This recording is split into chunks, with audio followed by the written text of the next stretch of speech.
They laughed when the grease-stained mechanic stepped into the billionaire's penthouse. They laughed harder when he challenged the CEO in front of 200 millionaires.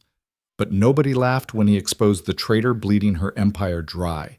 Right there, in real time, with nothing but his words and a mind they'd already dismissed as worthless.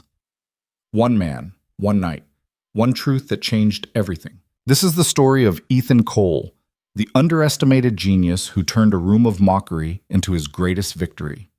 Stay until the end, hit that like button, and comment your city so I can see how far this story travels. The champagne glass felt wrong in Ethan Cole's hand. Not because it was expensive, though it probably cost more than his weekly grocery budget, but because everything about this moment felt like a costume he'd been forced to wear. The crystal stem was too delicate between his oil-stained fingers that still smelled faintly of brake fluid despite the aggressive scrubbing he'd given them in his truck before walking in. He'd tried. Soap, then dish detergent, then that industrial orange stuff from the shop. Didn't matter. Some stains went deeper than skin. The penthouse sprawled across the 58th floor like a kingdom suspended in glass and steel. Manhattan glittered beyond floor-to-ceiling windows. A carpet of lights that might as well have been stars for how distant they felt from Ethan's actual life. Inside, 200 people who collectively controlled more wealth than small nations mingled beneath chandeliers that probably had their own insurance policies. The men wore suits that cost what Ethan made in 3 months. The women draped themselves in jewelry that could have paid off his daughter's medical bills twice over. He shouldn't be here. You gonna drink that or just hold it? Ethan glanced sideways at Marcus Webb, the only reason he was standing in this marble and money temple instead of home helping Riley with her math homework. Marcus was his opposite in almost every way. Tailored navy suit instead of the rumpled sport coat Ethan had borrowed from Goodwill. Easy confidence instead of Ethan's rigid discomfort. The kind of smooth handsomeness that probably got him into places like this without question. Still deciding, Ethan said. It's champagne, not a hostage negotiation. Marcus grinned, then lowered his voice. Look, I know this isn't your scene. I owe you for last month. The transmission work? You saved my ass and wouldn't let me pay you what it was worth. So I'm paying you back. Network, eat expensive food, maybe meet someone who needs a brilliant mechanic. Worst case, you get a good story. Ethan seriously doubted that. The best story he'd get from tonight would be about how thoroughly he didn't belong, and he already lived that story every day. But Marcus had meant well, and Ethan's capacity for saying no to friends who'd stood by him was basically non-existent, so here he was.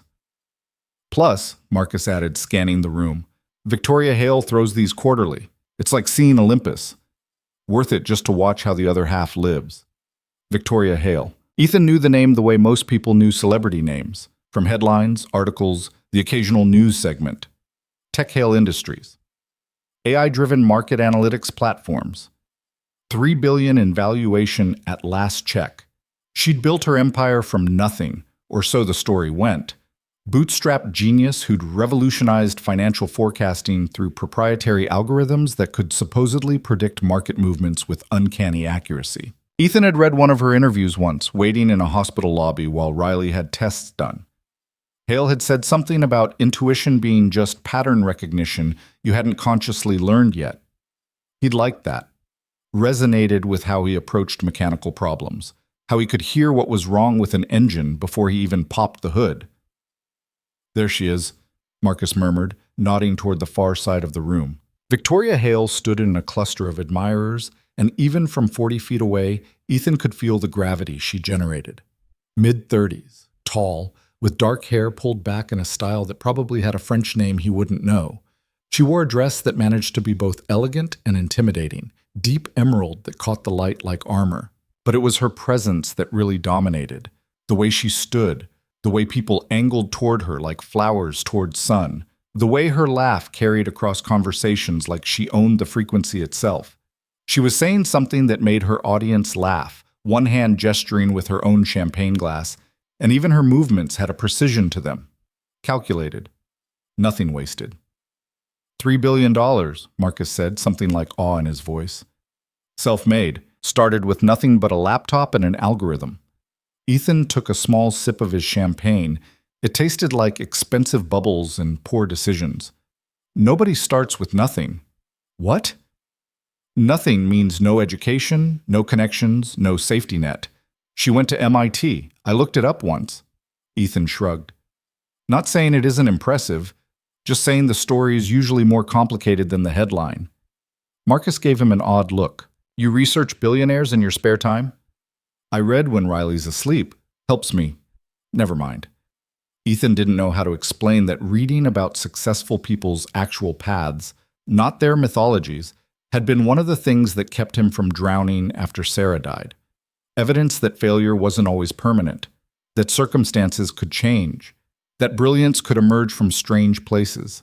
Not that it had changed his circumstances yet, but hope was cheap fuel. Well, try not to deconstruct the fairy tale too loud, Marcus said.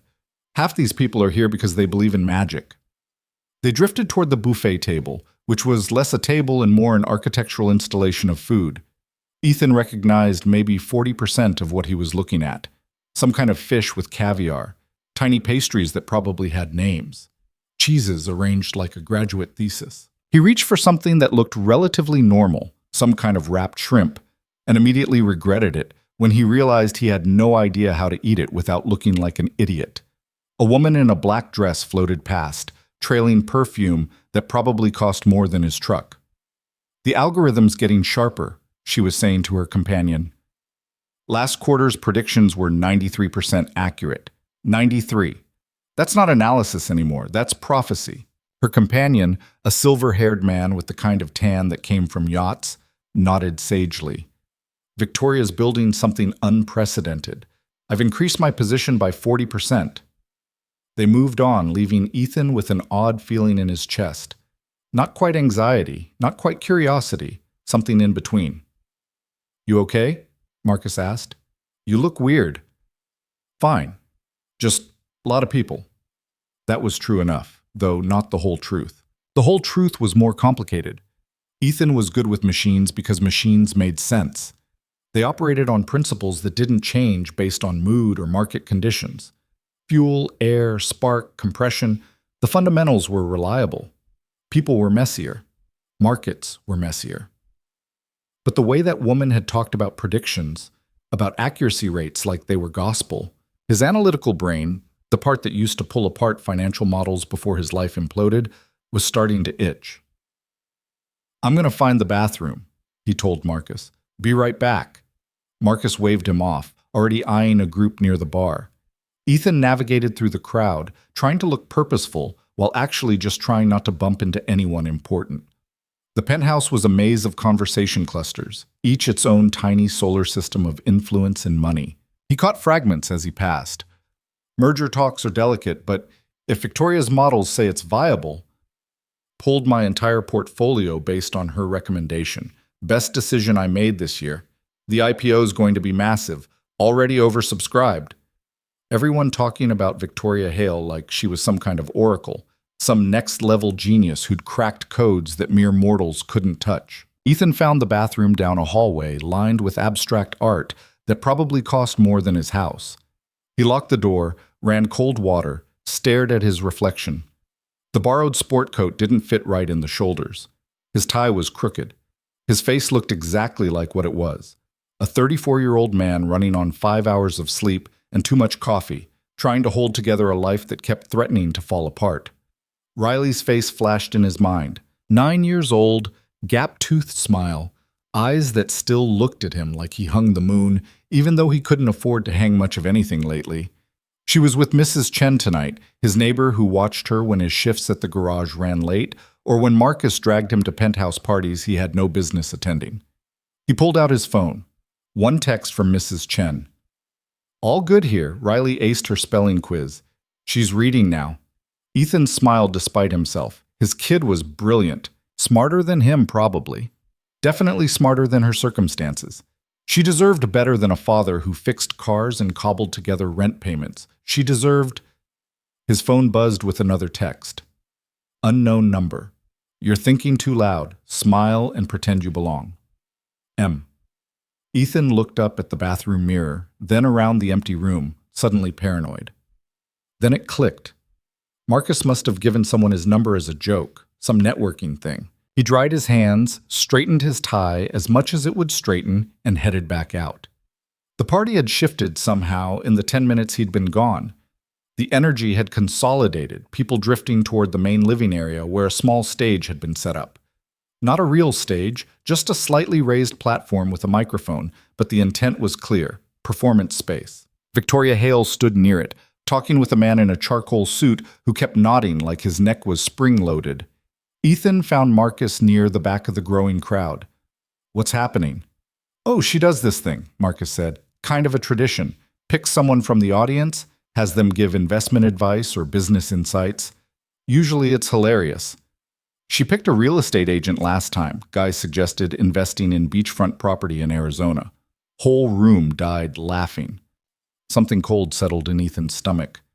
"That sounds mean." "It's all in good fun. Victoria's got a sharp sense of humor. People love it." Ethan wasn't sure humiliation counted as humor, but he kept his mouth shut. Not his world, not his rules. Victoria stepped up to the microphone, and the room quieted like she'd pulled a switch.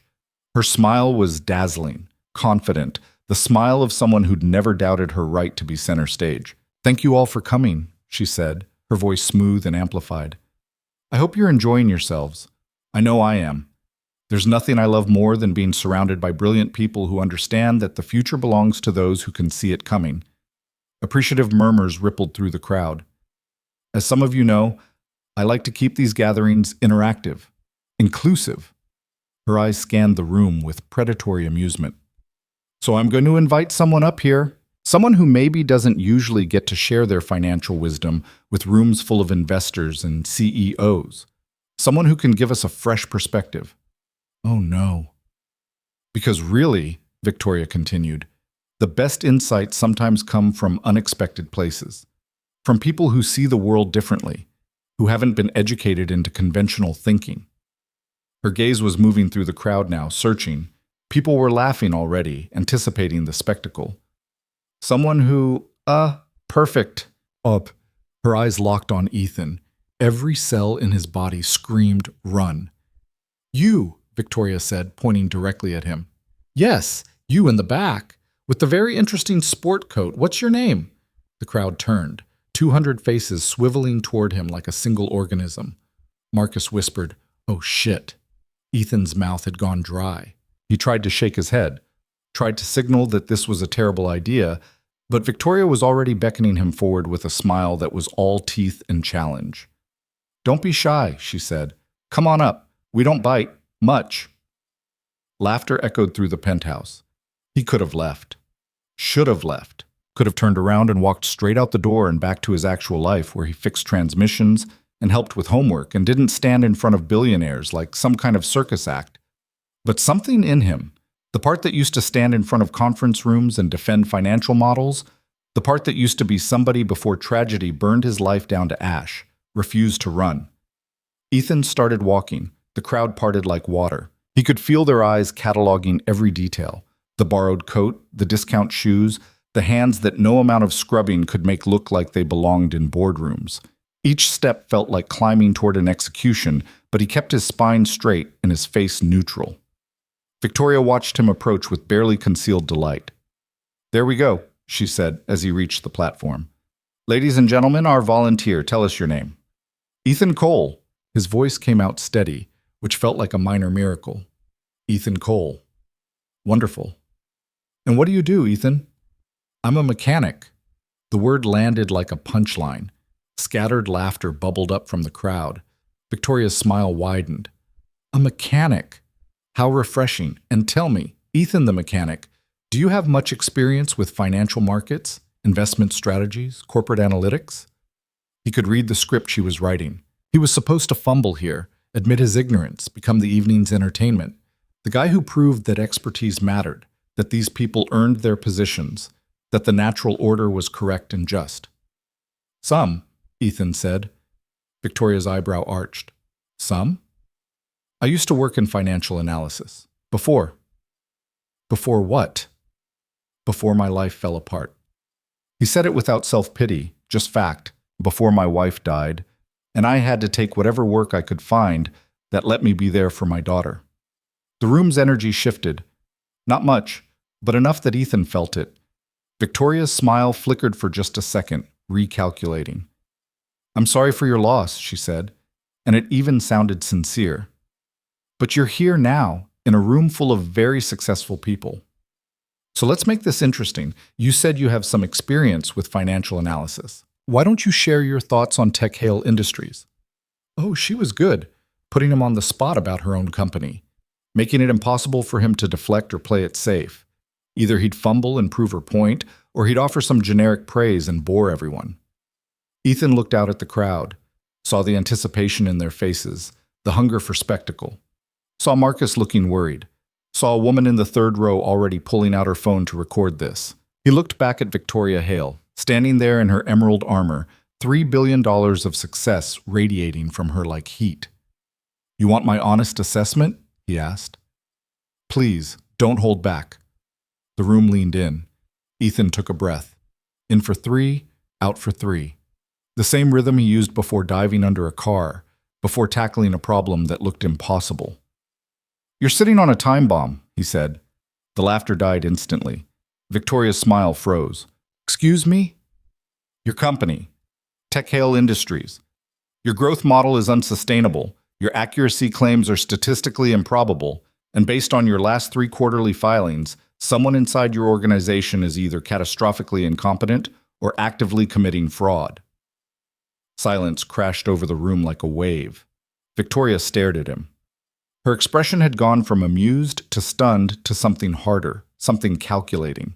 That's quite an accusation from someone who fixes cars for a living. It's not an accusation, it's math.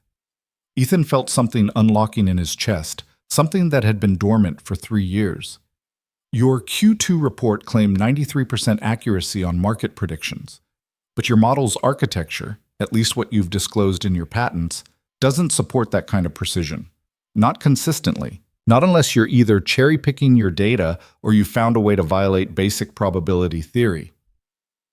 Someone in the crowd gasped. Victoria's jaw tightened. "Our results speak for themselves." "Your results are anomalous, which means they're either genius or fraudulent, and genius doesn't usually hide behind NDAs and proprietary black boxes." Ethan was rolling now, the old instincts coming back online like muscle memory. Your revenue growth looks impressive until you map it against your actual client retention rates. You're losing 12% of your client base quarter over quarter, but your revenue keeps climbing. That math doesn't work unless you're either raising prices to unsustainable levels or booking revenue that hasn't actually materialized yet. "You're making assumptions based on incomplete information," Victoria said, but her voice had lost its playful edge. "I'm making observations based on public filings. Your cash reserves dropped by 38% last quarter while you reported record profits. Your accounts receivable are ballooning. Your executive team has been exercising stock options at 3 times the normal rate." Ethan counted off on his fingers. Individually, maybe these are explainable. Together, they paint a picture of a company that's pretending to be healthy while it's actually hemorrhaging. The room had gone so quiet, Ethan could hear his own heartbeat. Victoria stepped closer to him, her eyes blazing. "You're embarrassing yourself. You clearly don't understand the complexity of what we do." "I understand that complexity is often where fraud hides." Ethan met her gaze. "I also understand that if I were running a Ponzi scheme or cooking books, I'd do exactly what you're doing. Build a reputation as a genius, surround myself with believers, make the model so complicated that questioning it seems like ignorance." "How dare you?" "I dare because I have nothing to lose," Ethan said quietly. "I'm already the entertainment here, already the joke. So yeah, I'll say what everyone else is probably thinking, but won't risk saying your numbers don't add up, Ms. Hale.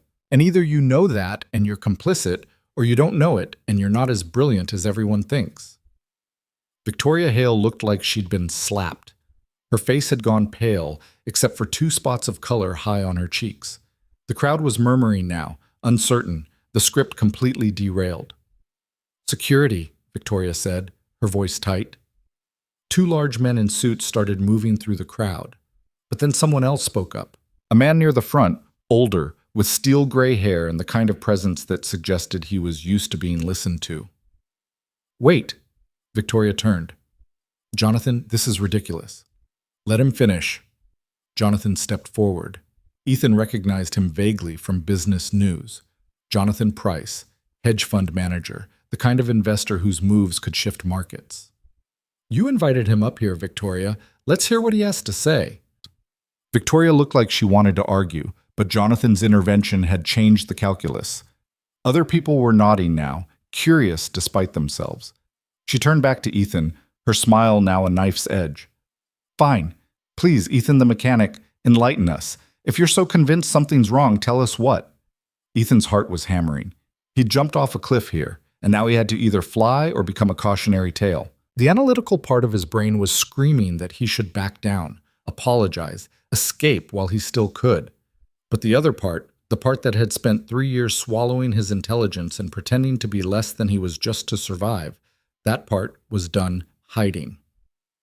Your algorithm, he said, the core of tech hail. It's supposed to be predicting market movements by analyzing patterns across millions of data points. Social media, sentiment, trading volumes, news cycles, economic indicators. Right? Simplified, but yes, Victoria said coldly. And your accuracy rate has been climbing steadily for 2 years. Started at 70%, now you're claiming over 90%. That's the narrative. Because we keep improving the model. Except machine learning doesn't work like that. Improvement curves follow a logarithmic pattern. You get big gains early, then diminishing returns. But your accuracy is climbing almost linearly. That's not improvement. That's something else. Maybe we're just better than you think possible, Victoria said. Maybe, or maybe someone's feeding the model data it's not supposed to have. The murmuring got louder. Victoria's eyes narrowed. What are you suggesting? I'm suggesting that if someone had access to your client's actual trading plans before they executed them, your algorithm could predict those moves with perfect accuracy. You'd look like a genius. Your clients would trust you more, invest more, and whoever's feeding you that information could be skimming money off the top the whole time, hiding it in the noise of your growth. That's absurd, Victoria said, but something in her face had changed.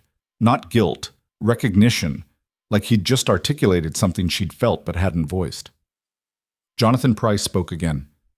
How would you prove this? Ethan turned to him. Check the timing. If the algorithm's predictions are legitimate, they should be made and logged before the market movements. But if someone's feeding inside information, there'll be a pattern. The predictions will cluster suspiciously close to actual trade executions. Minutes, maybe seconds. And the money trail. If someone's siphoning funds, they're probably running it through shell companies or offshore accounts tied to one of your executives. This is slander, Victoria said, but her voice had lost conviction. It's hypothesis, Ethan corrected. Easy enough to test. Pull your prediction logs. Match them against actual trade times. If I'm wrong, I'll apologize and leave. If I'm right, he let the implication hang. Victoria stared at him for a long moment. The room held its breath. Then she pulled out her phone, typed something, and held it to her ear. David, I need you to pull the raw prediction logs from the last quarter. Timestamps, everything. Yes, now. I don't care if it's midnight. Do it. She hung up, looked at Ethan. You've made quite an accusation, Mr. Cole. Let's see if you can back it up.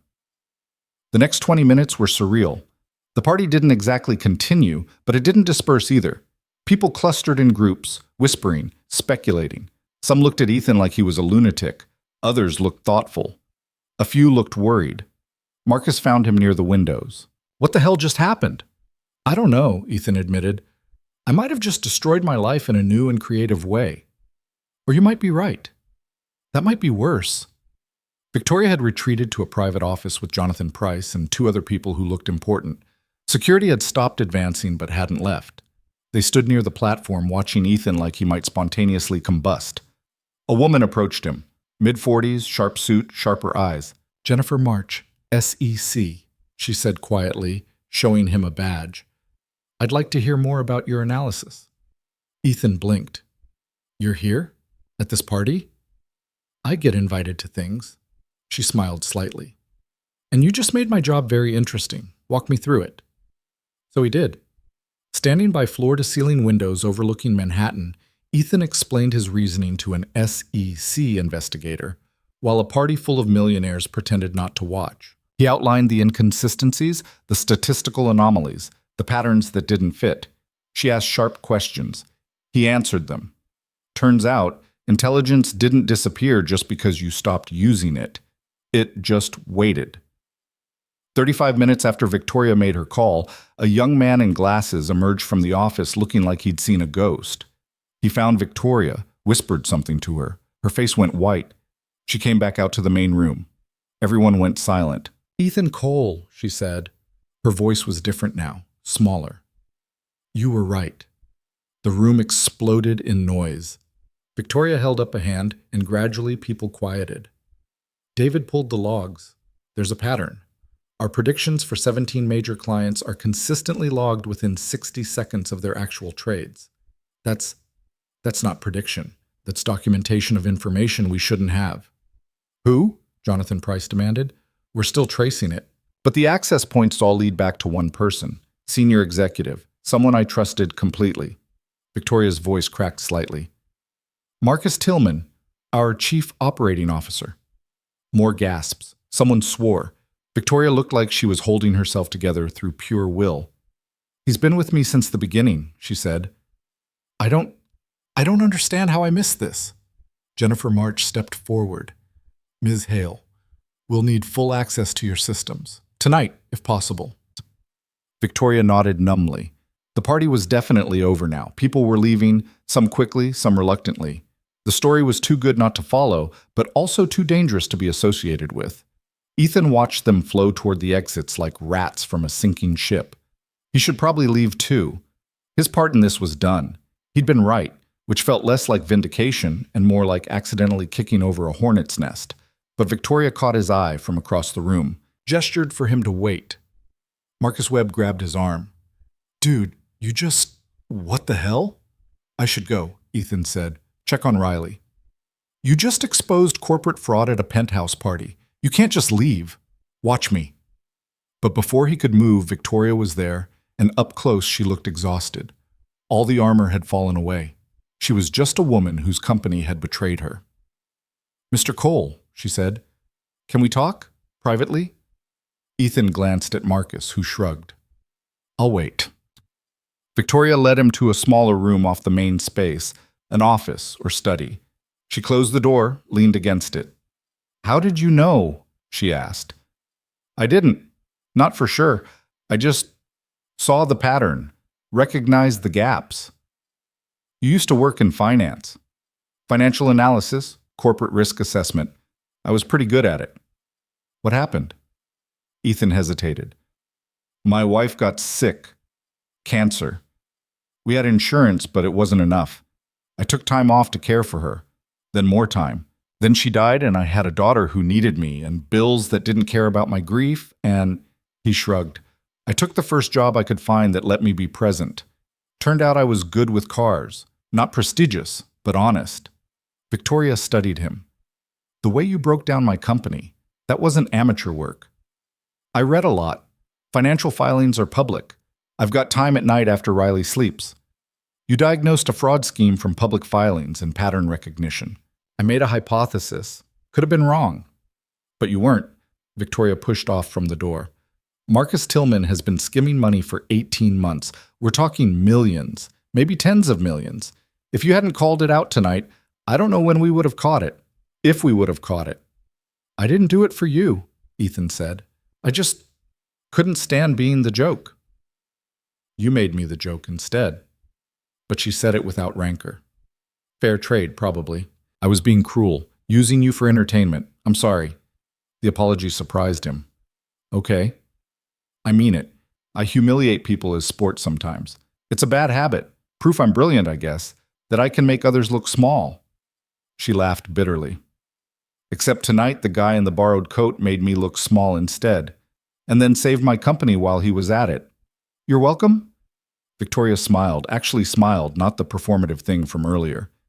"Ethan Cole, can I ask you something? Would you consider working for me?" Ethan stared. "What?" "I need people who can see what I can't.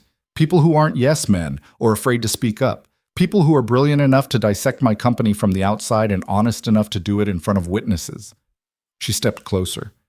"I need someone I can trust. And anyone who does what you just did, knowing it could blow up in their face, knowing they had nothing to gain and everything to lose. That's someone I can trust. I'm a mechanic. You're an analyst who fixes cars because life forced you to adapt. I'm offering you a chance to do both, or neither, to be what you actually are. Ethan's mind was reeling. I have a daughter. I can't work 100-hour weeks. I can't. So don't work 40, work 30. I don't care about your hours. I care about your brain. Victoria pulled out her phone. What's your current salary? That's not ballpark. 42,000 plus whatever odd jobs I can pick up. I'll pay you 300,000 to start. Full benefits. Flexible hours. Executive title. Your job is to find the problems I don't see and fix them before they kill us. Deal? $300,000. Ethan's entire world tilted on its axis. That was Riley's college fund. That was medical bills paid off. That was breathing room. That was time. That was... I don't have a degree anymore, he said, grasping for objections. I mean, I do, but it's 12 years old and I haven't worked in the field and I don't care about credentials. I care about capability. You just proved yours. Victoria extended her hand. Yes or no, Ethan? Do you want to change your life? He thought about Riley, about Mrs. Chen watching her because he couldn't afford real childcare, about the Goodwill sport coat and the truck that needed new brake pads and the apartment that smelled like mildew when it rained. He thought about who he used to be, who he could maybe be again. Ethan shook her hand. Yes. Ethan didn't sleep that night. He sat in his truck outside Mrs. Chen's building for 20 minutes after leaving the penthouse, hands gripping the steering wheel, trying to process what had just happened. The city hummed around him, late-night traffic, distant sirens, the electric buzz of streetlights that needed replacing. Normal sounds. His world, the one he understood. Except nothing felt normal anymore. $300,000. The number kept bouncing around his skull like a pinball. He'd shaken Victoria Hale's hand, made a deal, said yes to something that felt simultaneously like salvation and insanity. His phone buzzed. Text from Marcus. You're either a genius or you just pissed off some very dangerous people. Call me tomorrow. Ethan typed back. Thanks for dragging me there. Marcus replied immediately. I brought you to network, not commit corporate espionage. But hey, you always were full of surprises. Ethan pocketed his phone and headed inside. Mrs. Chen answered her door in a bathrobe, her gray hair in curlers, looking more amused than annoyed despite the late hour. Your daughter fell asleep on my couch reading, she said. Again, that child never stops. Sorry I'm so late. Don't be. She's good company. Mrs. Chen studied him with the kind of penetrating gaze that came from raising 6 kids and outliving 2 husbands. You look different. Something happened? Maybe. I don't know yet. Riley was sprawled on the floral couch, a library book open across her chest. Some fantasy thing with dragons on the cover. Ethan scooped her up carefully, felt her stir and mumble something about talking swords. She weighed nothing and everything at the same time. Thanks, Mrs. Chen. Any time, Ethan. You know that. He carried Riley down the hall to their apartment, managed to get the door unlocked without waking her, laid her down in her bed still fully clothed because picking that battle at midnight seemed cruel. She'd be annoyed in the morning, but she'd survive. Kids were resilient like that. Ethan stood in her doorway for a long moment, watching her breathe. The nightlight, shaped like a crescent moon, $4 at a yard sale, cast soft shadows across her face. She looked like Sarah when she slept. Same nose, same way her mouth curved slightly, even in dreams. I think I just changed our lives, he whispered to the darkness. Hope I didn't screw it up. Riley didn't answer, just shifted and pulled her blanket tighter. Ethan retreated to the living room, which doubled as his bedroom via a pull-out couch that had seen better decades. He sat on the edge, pulled out his phone, stared at Victoria Hale's contact information. She'd put her direct number in his phone before he left. Her actual number, not an assistant or secretary. The smart thing would be to sleep on it. Think it through. Make sure he wasn't making a catastrophic decision based on one weird night and a lot of desperation. Instead, he opened his laptop, a 5-year-old machine held together with electrical tape and optimism, and started researching.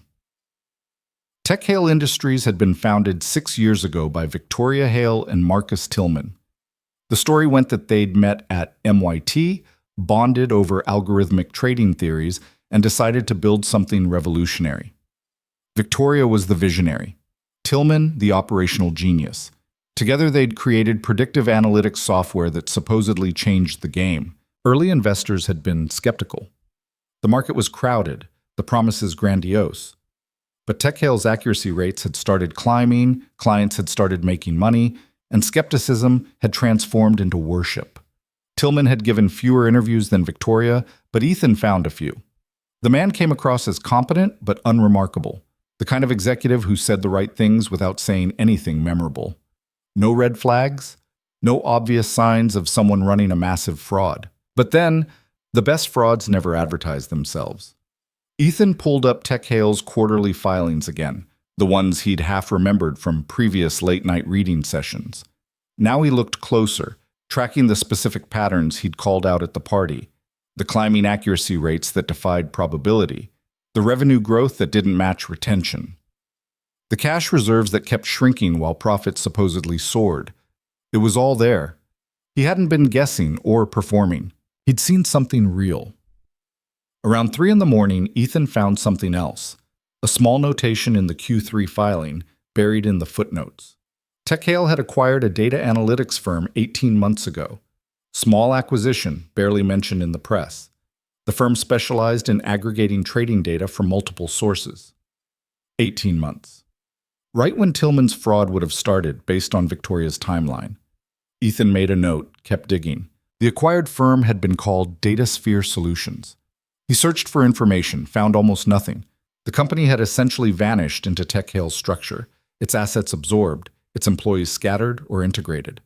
But one name kept appearing in the scarce documentation: Leonard Voss, DataSphere's founder.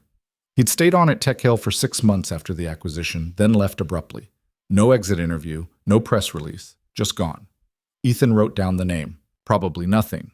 Probably paranoia. But 3 years of barely surviving had taught him that the details people tried to hide were usually the ones worth finding. His phone alarm went off at 6. Riley would be up soon, and she'd want breakfast and help picking an outfit and probably a detailed explanation of why she'd slept in her clothes. Normal morning chaos that suddenly felt precious. Because if he actually took this job, mornings might change. Everything might change. The question was whether he could handle it. Riley emerged from her room at 6:30, her hair a disaster, her expression offended. "Dad, I slept in my jeans."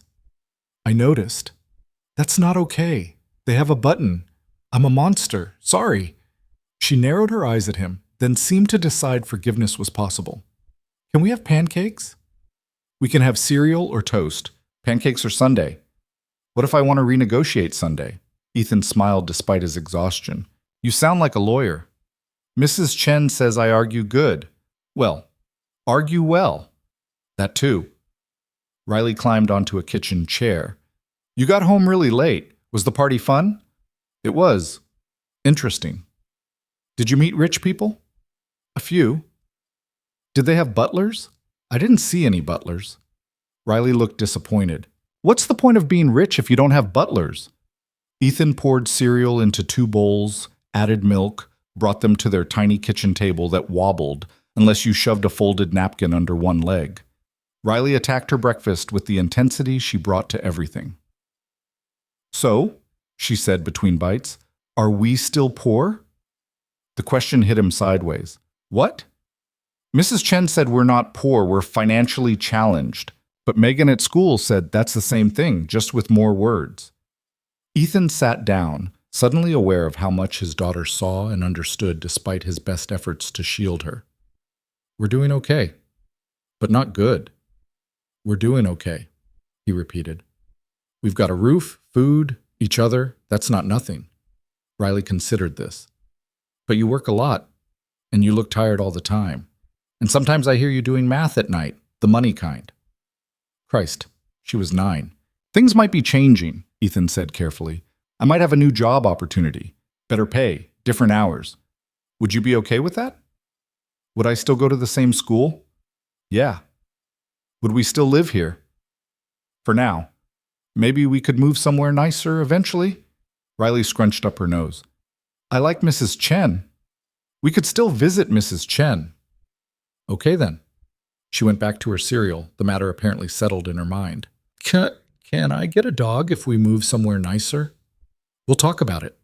That means no. That means we'll talk about it, Riley sighed dramatically. You're very evasive for a mechanic. Where did you learn evasive? My book. The wizard was being evasive about where he hid the magic sword. Right. Well, I'm not hiding any magic swords. That's exactly what someone hiding magic swords would say. Ethan finished his cereal, got Riley ready for school, walked her to the bus stop 3 blocks away.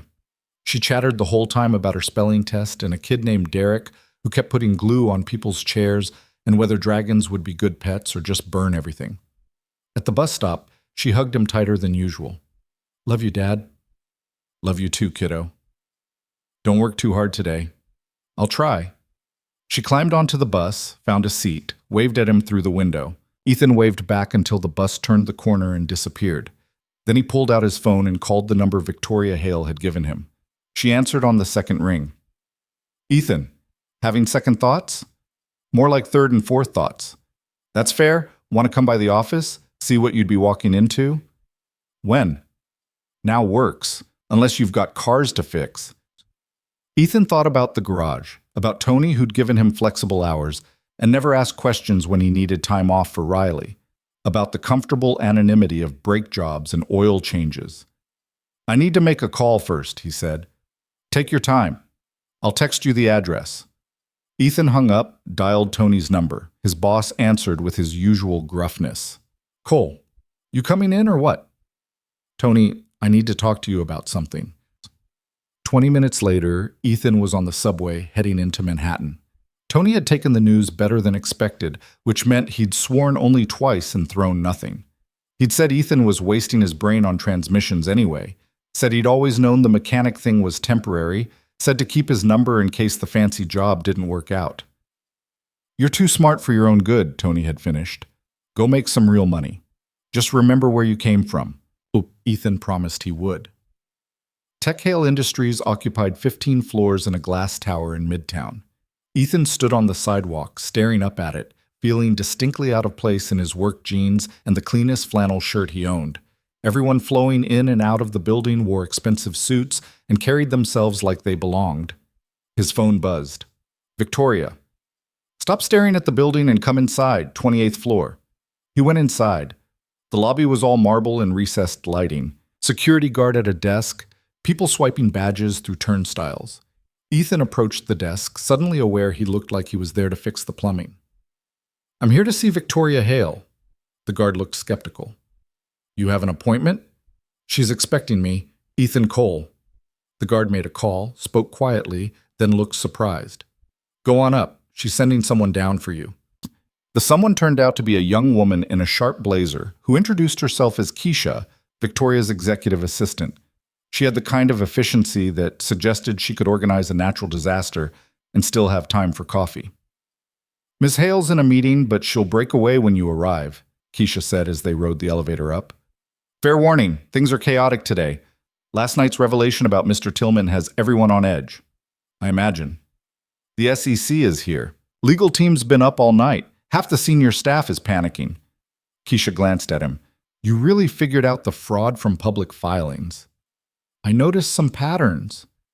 That's like saying Einstein noticed some math. She smiled slightly. You're either very brave or very stupid. Jury's still out. The elevator opened onto controlled chaos. The 28th floor was open plan with glass-walled offices around the perimeter and rows of desks in the middle. People were clustered in intense conversations, voices sharp with stress. A few looked up as Ethan passed, their expressions ranging from curious to hostile. Keisha led him to a corner office where Victoria stood with 3 other people, all of them studying something on a large monitor. She looked up, saw Ethan, and immediately excused herself. Give us a minute, she told the others. They filed out, eyeing Ethan with unconcealed suspicion. Victoria closed the door. Coffee? Please. She poured 2 cups from a machine that probably cost more than Ethan's truck, handed him one. How are you feeling? Like I'm in over my head. Good. That means you're paying attention. Victoria gestured to a chair. Sit. Let's talk about what happens next. Ethan sat. The chair was absurdly comfortable. The SEC seized Tillman's files last night, Victoria said. Preliminary analysis confirms what you suspected. He's been feeding our algorithm insider information, advance notice of client trades, so our predictions would look supernatural. The accuracy rate was fake. The clients who thought they were benefiting from genius were actually being set up. How much money? At least 40 million that we've found so far, probably more.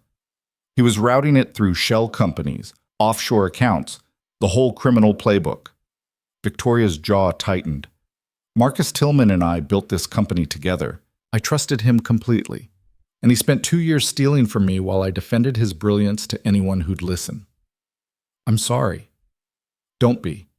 You're the reason we caught it before the whole thing imploded. She took a sip of coffee. But here's the problem. The market doesn't care about nuance. When this goes public, and it will, probably today, our stock is going to crash. Clients are going to flee. Investors are going to panic. We'll be lucky if we survive the week. So why hire me into a sinking ship?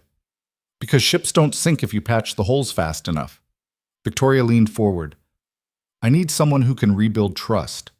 Someone who can go through our entire operation, find every crack, every vulnerability, every place where we've been lying to ourselves.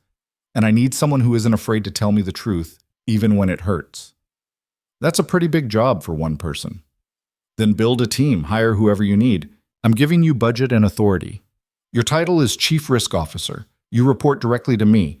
Your mandate is simple. Fix everything I can't see. Ethan felt the weight of it settling on his shoulders.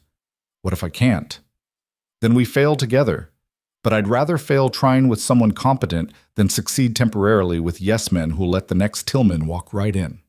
Victoria set down her coffee cup. I'm not going to pretend this will be easy. You're going to face resistance. People who've been here for years will resent you. Some of them are probably complicit in ways we haven't discovered yet. You'll be questioning everything, everyone, including me. Including you? Especially me. I missed this, Ethan. I was so convinced of my own genius that I didn't see the rot. That's a failure I have to own. Her voice hardened. But I'm also not going down without a fight. This company can be what I promised it would be. It just needs to actually be honest first. Ethan thought about Riley, about the $300,000, about the borrowed sport coat and the life he'd been cobbling together from scraps. When do I start? Today, if you're ready. HR will handle the paperwork, get you set up with an office, computer, access to everything. Keisha will be your liaison until you get your bearings. Victoria stood, extended her hand again. Welcome to Tech Hale, Mr. Cole. Try not to expose any more frauds on your first day. I'll do my best. The rest of the morning was a blur of paperwork and introductions. HR processed him with impressive speed, probably because Victoria had sent word down that he was priority. They issued him a badge, took his photo, had him sign documents about confidentiality and stock options and benefits that included dental insurance for the first time in 3 years. His office was on the 27th floor, modest but private. Window with a view of other buildings. Desk, chair, computer. A phone with more buttons than seemed necessary. Keisha had already stocked it with notebooks and pens, and a coffee mug that said Tech Hale in corporate font. Your computer login should work, she said. IT set you up with executive access. Anything you need, call me. I mean that literally. My extension is programmed into your phone. Thanks. Don't thank me yet. You're about to become very unpopular. But she said it kindly. Lunch is usually between 12 and 1. Kitchen on this floor has decent coffee. Bathrooms are down the hall. Try not to accidentally expose any more C-suite executives before Friday. She left him alone with his new office and his mounting sense of unreality. Ethan sat in his chair, logged into his computer, stared at the Tech Hale interface. His email already had 200 unread messages. Most were automated system notifications, but several were from people he didn't know with subject lines like, welcome aboard, and need to discuss ASAP, and one that just said, we should talk. He opened the last one. It was from someone named David Park in the data analytics department. Mr. Cole, I'm the one who pulled the prediction logs last night. I found additional anomalies I think you should see. Can we meet today?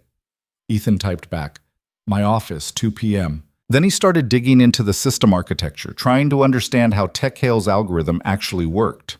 The code was proprietary and complex, layers of machine learning models feeding into decision trees that fed into prediction engines. It was elegant in its way, genuinely sophisticated. It was also exactly the kind of system where you could hide fraudulent data feeds and no one would notice unless they knew what to look for. His phone rang. Internal extension. Ethan Cole. Mr. Cole. This is Richard Brennan, General Counsel. I need you in conference room A immediately. Is something wrong? The SEC wants to interview you, now. Conference room A was on the 30th floor, all windows and expensive furniture. 3 people in dark suits sat on one side of the table. Jennifer March, the SEC investigator from the party, sat in the middle. She nodded at Ethan as he entered. Mr. Cole, thank you for coming up. Richard Brennan, a thin man with wire-frame glasses and the exhausted look of someone who'd been awake for 30 hours, gestured to a seat. Just answer their questions honestly.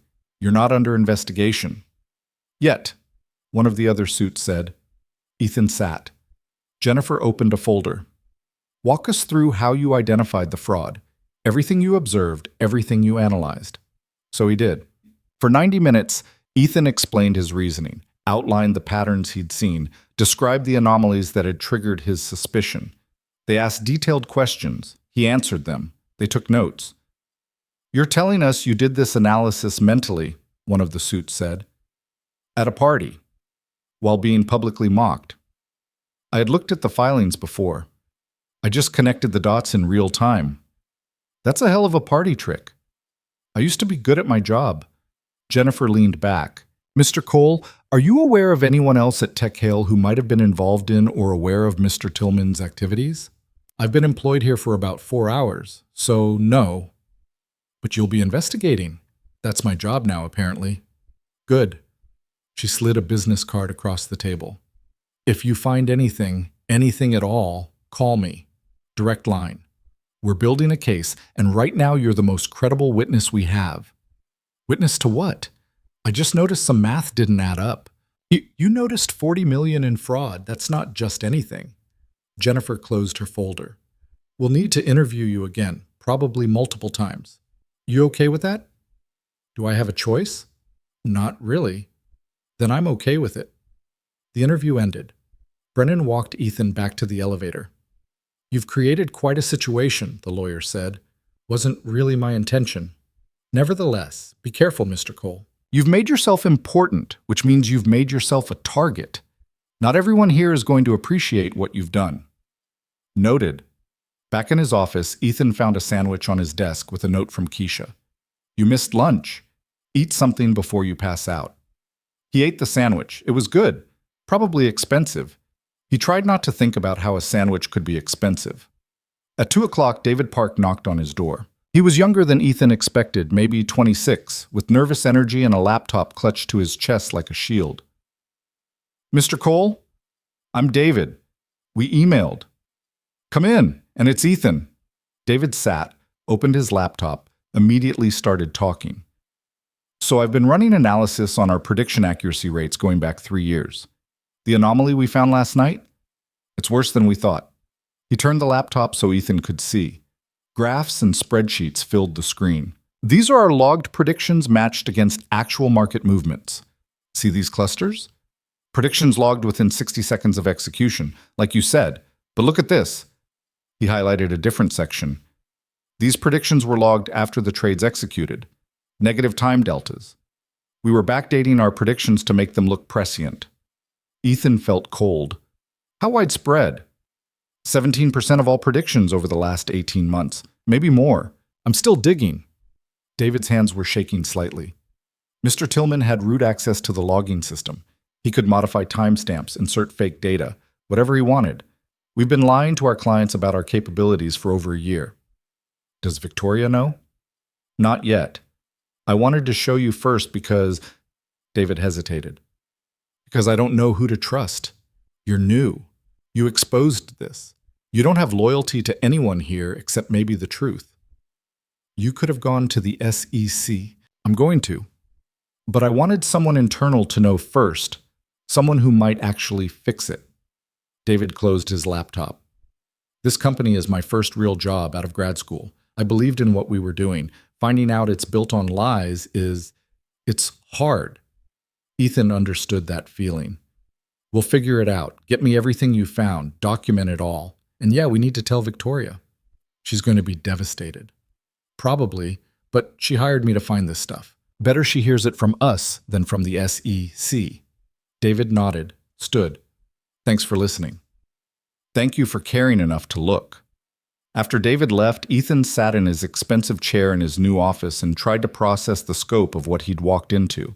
This wasn't just one executive stealing money. It was systemic corruption, cultural rot, the kind of thing that took years to build and could destroy a company in days.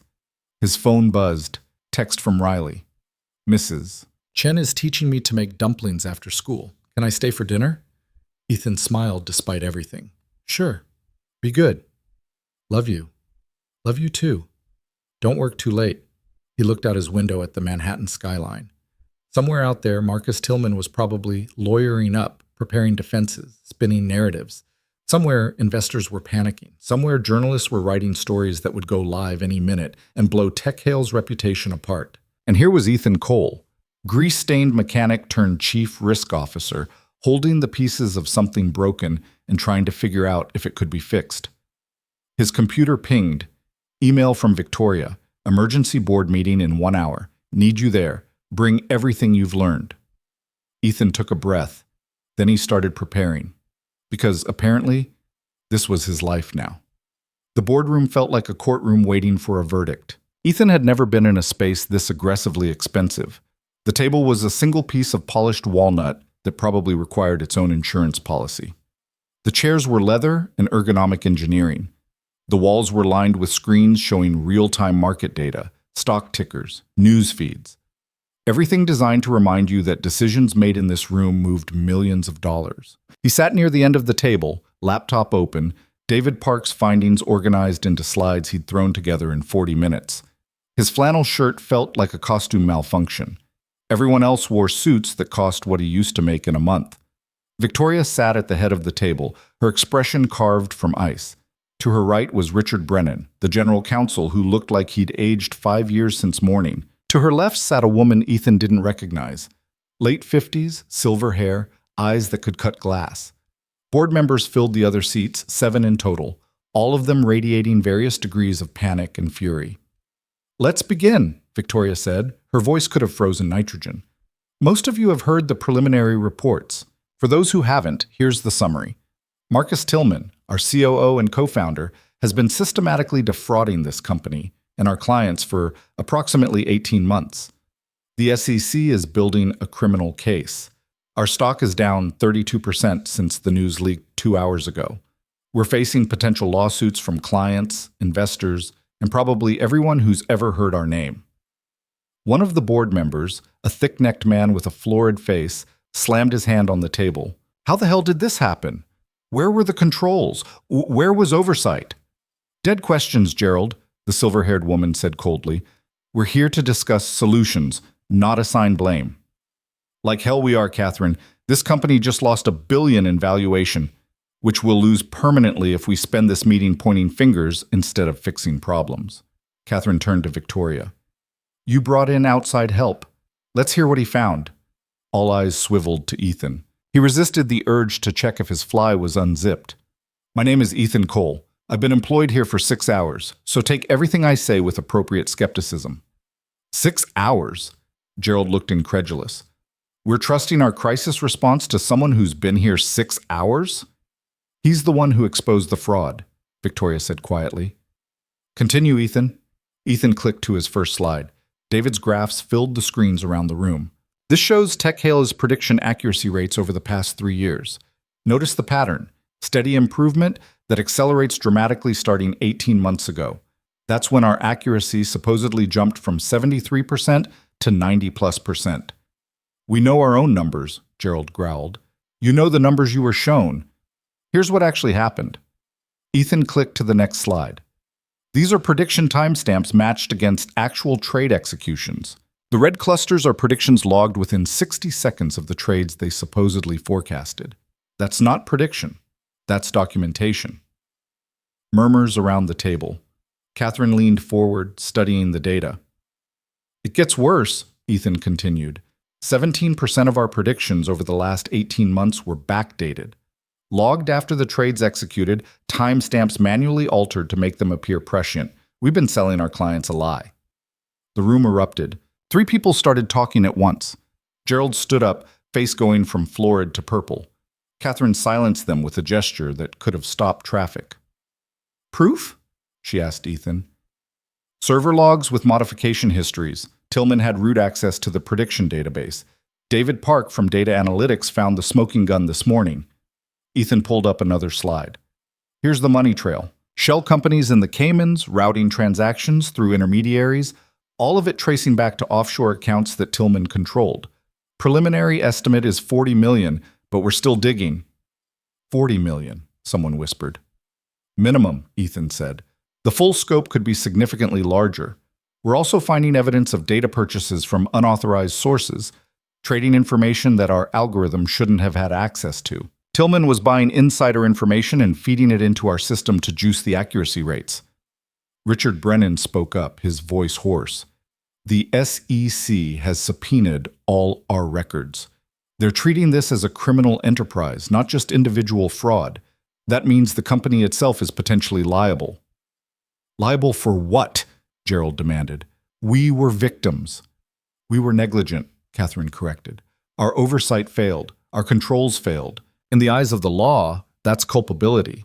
She turned to Victoria. What's the damage assessment? Victoria's jaw tightened. We've lost 3 major clients since this morning. 7 more are demanding audits before they'll continue. Our institutional investors are calling for my resignation. The press is crucifying us. Bloomberg called us a Ponzi scheme. The Journal compared us to Enron. Are we solvent? Catherine asked bluntly. For now, we have cash reserves, though they're lower than our public filings suggested. Tillman was creative with how he categorized certain expenditures. Victoria looked at Ethan. Show them the rest. Ethan clicked to his final slide. The algorithm itself is actually brilliant. The core technology is sound. The problem is everything built around it, the data feeds, the verification systems, the logging mechanisms. Tillman corrupted the infrastructure while leaving the engine intact. So we can fix it, one of the other board members said hopefully. We can rebuild it, Ethan corrected. But it'll take time, transparency, and probably a complete operational overhaul. Every system Tillman touched needs to be audited, verified, and likely replaced. How long? Catherine asked. Months. Maybe a year for full remediation? We don't have a year, Gerald said. We'll be bankrupt in 3 months at this rate. Then we work faster. Victoria's voice cut through the panic like a blade. Here's what we're going to do. Ethan is now Chief Risk Officer with full authority to investigate and restructure any part of this company. David Park is being promoted to head a new internal audit division. Richard, you're working with the SEC to ensure full cooperation. Catherine, I need you to handle the board and major investors. And what are you doing? Gerald asked snidely. Saving this company. Victoria stood. I'm calling a press conference for tomorrow morning. We're going full disclosure, admitting the fraud, outlining our response, and showing the market that we're not running from this. We're facing it. That's insane, Gerald said. You'll destroy us. We're already destroyed, Victoria shot back. The question is whether we rebuild or surrender. I don't surrender. Catherine nodded slowly. Full disclosure is risky, but it might be our only play. If we control the narrative instead of letting it control us, we look honest instead of desperate, Ethan finished. People forgive mistakes. They don't forgive cover-ups. Who asked you? Gerald turned his glare on Ethan. You're a mechanic playing dress-up. What do you know about crisis management? I know that lying to stakeholders only works until it doesn't. And I know that your stock price matters less than your credibility right now. Ethan met Gerald's eyes. You can't rebuild value without rebuilding trust. Listen to him, Catherine said. He's the only person in this room who doesn't have a vested interest in pretending everything's fine. The meeting devolved into arguments about strategy, legal exposure, and who should resign to appease the market.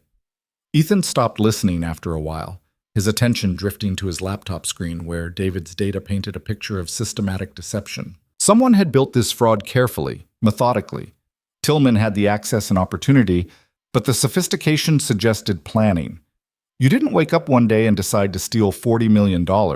You worked up to it, tested the boundaries, found the weaknesses.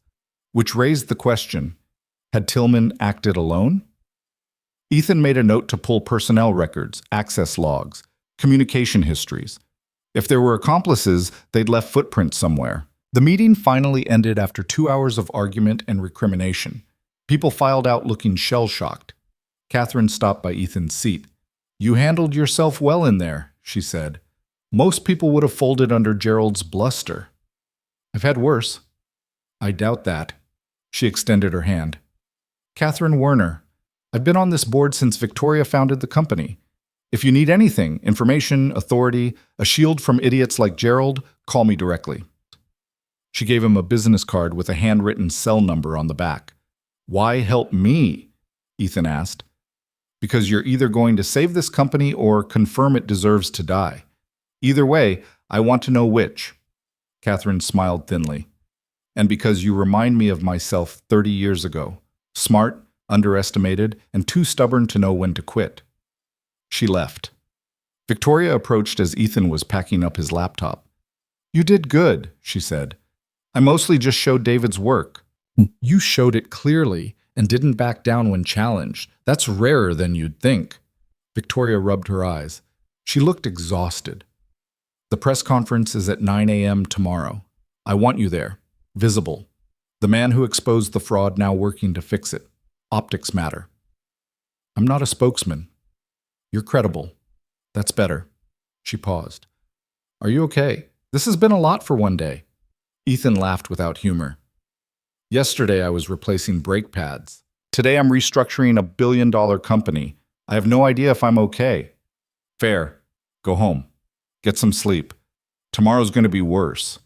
He grabbed his laptop and headed for the elevator. His phone showed 7 missed calls, 3 from numbers he didn't recognize, probably journalists. 1 from Marcus Webb, 1 from Mrs. Chen, 2 from Riley's school. His heart jumped. He called the school immediately. "Mr. Cole?" The secretary sounded apologetic. "Riley's fine, but we need you to update your emergency contact information. We tried calling the garage and they said you don't work there anymore." Relief flooded through him. "Sorry, yes. I changed jobs today. I'll send updated info tonight." "Perfect. Also, Riley wanted me to tell you she got an A on her science project." Ethan smiled for the first time in hours. "Tell her I'm proud of her." He called Mrs. Chen next. Riley answered instead.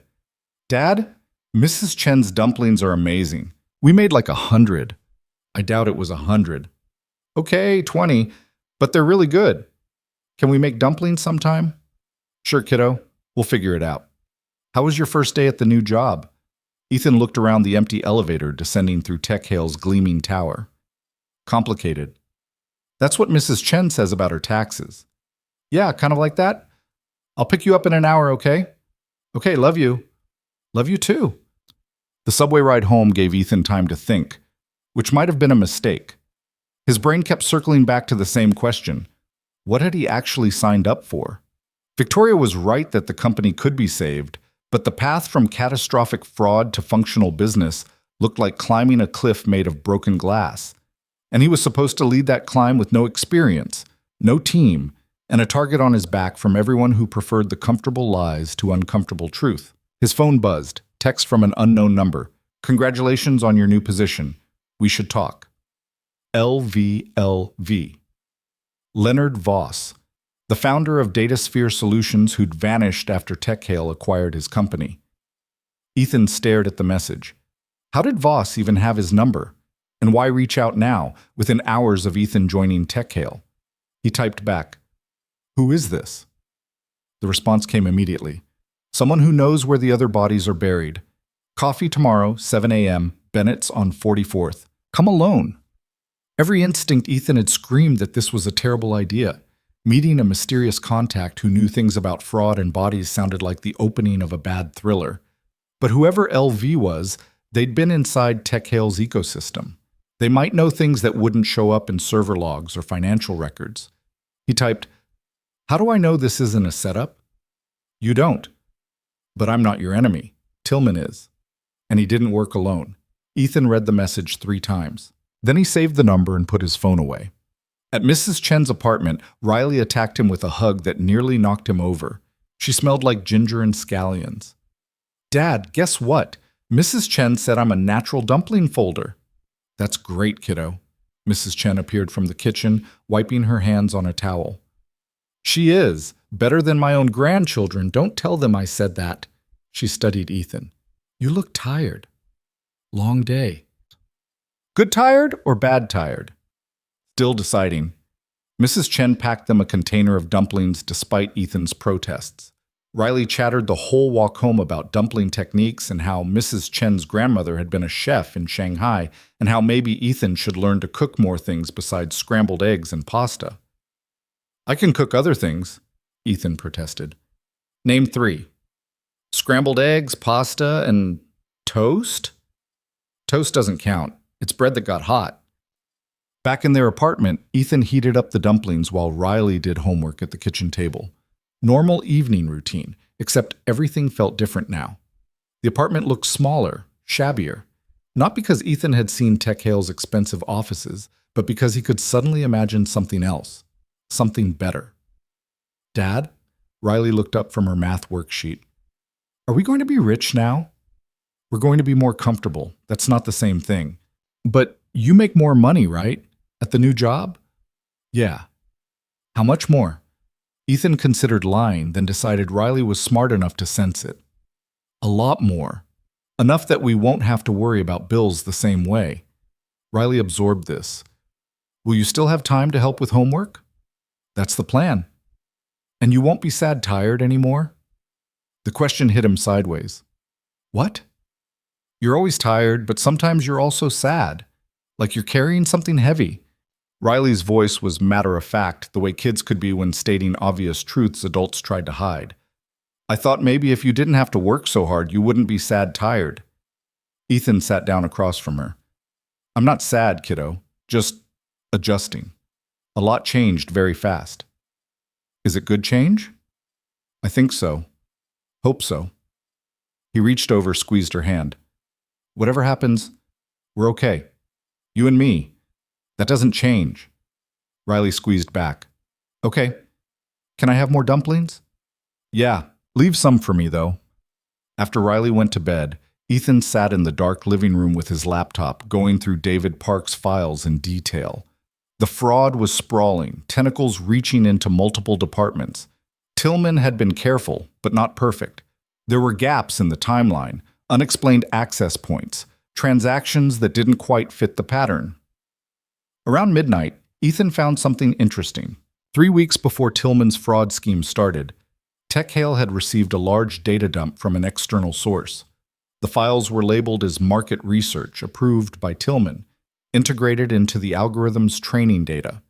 But the source wasn't documented. No vendor name, no contract, no payment record. Just data appearing in the system like it had materialized from nowhere. Ethan dug deeper. The data dump coincided exactly with DataSphere's acquisition. Leonard Voss's company had been absorbed, its assets transferred, its employees scattered, and then data with no clear provenance had appeared in Tech Hale's systems. Ethan made notes, highlighted inconsistencies, built a timeline. By 2 a.m., he had a hypothesis. Tillman hadn't created the fraud alone. Someone had provided the infrastructure, the data, the methods. DataSphere Solutions had been the vehicle, which meant Leonard Voss might not be a mysterious contact offering help. He might be an accomplice trying to get ahead of exposure. The meeting tomorrow at Bennett's suddenly felt even more dangerous. Ethan closed his laptop, pulled out the sofa bed, lay down fully clothed. His mind wouldn't shut off. Questions spiraled through the dark. Was he being paranoid? Was Voss a threat or a resource? Could he actually fix Tech Hale, or was he just delaying inevitable collapse? And the bigger question underneath all of it, was he still Ethan Cole who fixed cars and read to his daughter, or had he become someone else the moment he shook Victoria Hale's hand? Sleep came eventually. fitful and full of dreams, where he was standing in front of rooms full of people who laughed while numbers on screens spun out of control. His alarm went off at 5:30. Ethan showered, put on the one decent suit he owned, bought for Sarah's funeral, worn exactly twice since, and left a note for Riley that he'd be back before she woke up. Bennett's Coffee was a hole-in-the-wall place on 44th Street, the kind of spot that survived on regulars who valued decent coffee over Instagram aesthetics. At 6:50, it was mostly empty. A few construction workers grabbing breakfast, a woman with a laptop in the corner, and a man in his 50s sitting in the back booth, watching the door. Leonard Voss looked like every tech entrepreneur who'd aged out of relevance. Graying hair worn too long, expensive watch on his wrist, eyes that held too much calculation. He gestured to the seat across from him. Ethan sat. "You're LV. And you're the mechanic who blew up Tech Hale in one night. Hell of a debut." Voss smiled without warmth. "Coffee? The pour over here is surprisingly good. I'm fine. Say what you need to say." "Direct. I like that." Voss leaned back. "You found anomalies in the prediction logs. Smart. But you're looking at the wrong part of the fraud. Tillman was stealing so? Tillman was the bag man. The useful idiot." Voss's eyes glittered. "The real architect is still inside Tech Hale, still operating, and they're going to let Marcus take the fall while they walk away clean." Ethan's pulse quickened. "Who?" "That's what I'm trying to figure out. Datasphere was my company. I built it from nothing, sold it to Victoria because she promised integration and growth. Instead, someone stripped it for parts and used my infrastructure to commit fraud." Voss pulled out a flash drive. "This contains everything I managed to save before they locked me out. Server logs, communication records, financial transfers, evidence that someone besides Tillman was pulling strings. Why not go to the SEC? Because I don't have proof that protects me from looking complicit. I had access, I had knowledge. I left abruptly. On paper, I look guilty." Voss slid the flash drive across the table. "But you're the golden boy, the outsider who exposed the fraud. If you find the real architect and bring them down, nobody questions your motives." Ethan looked at the flash drive like it might explode. "What do you want in return?" "Exoneration, proof I wasn't involved, and maybe a consulting contract when this is over, because I'm too old to start another company from scratch." Voss stood. "You've got 48 hours before the real player makes their move. After that, the trail gets cold and we're both screwed." "Wait, what move? What are you talking about?" "The fraud you found? That's the distraction. The real crime is what's about to happen." Voss dropped cash on the table for his untouched coffee. "Check the offshore accounts Tillman was using. Not the ones you've already found. The dormant ones from before the fraud officially started. You'll see the pattern." He walked out before Ethan could respond. Ethan sat alone in the booth, staring at the flash drive. Every rational instinct said to take this straight to Victoria, to the SEC, to anyone official who could handle it properly. But Voss was right about one thing. Ethan was the outsider. If there was someone else inside Tech Hale orchestrating this, they'd be prepared for official channels. They wouldn't be prepared for a mechanic with a borrowed suit and nothing to lose. Ethan pocketed the flash drive and headed to Tech Hale's offices. He had 2 hours before the press conference, 2 hours to see if Voss was paranoid or prescient. The office was already chaotic when he arrived.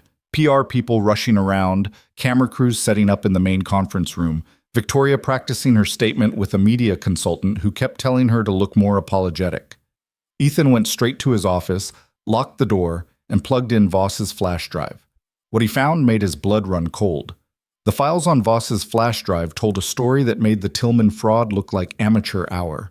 Ethan sat frozen in his office chair, watching the data populate across his screen. Account numbers, transaction histories, encrypted communications that Voss had somehow decrypted, but it wasn't the volume that made his hands shake.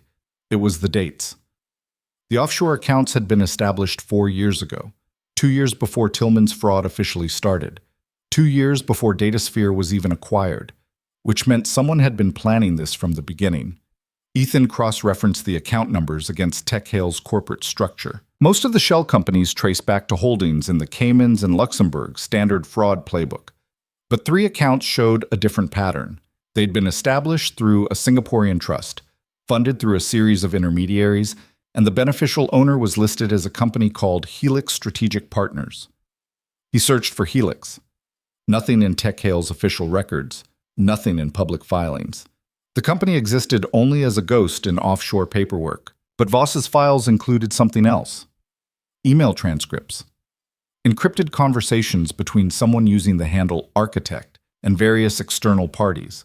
The conversations discussed data acquisition, market manipulation strategies, and how to structure fraud in ways that would be invisible until irrelevant. Ethan scrolled through them, his analytical brain cataloging patterns. The architect's writing style was formal, precise, almost academic. They referenced game theory, information asymmetries, and regulatory capture like someone who'd studied this professionally. One email made him stop cold. The beauty of this approach is that Tillman believes he's the mastermind. His ego makes him perfect cover. When exposure comes, and it will come, he takes the fall. The infrastructure remains intact. We start again with a clean slate and twice the capital. Sent 3 months ago, to an email address that Ethan recognized from TechHale's directory. His stomach dropped. The recipient was listed as c.werner@techhale.com. Catherine Werner.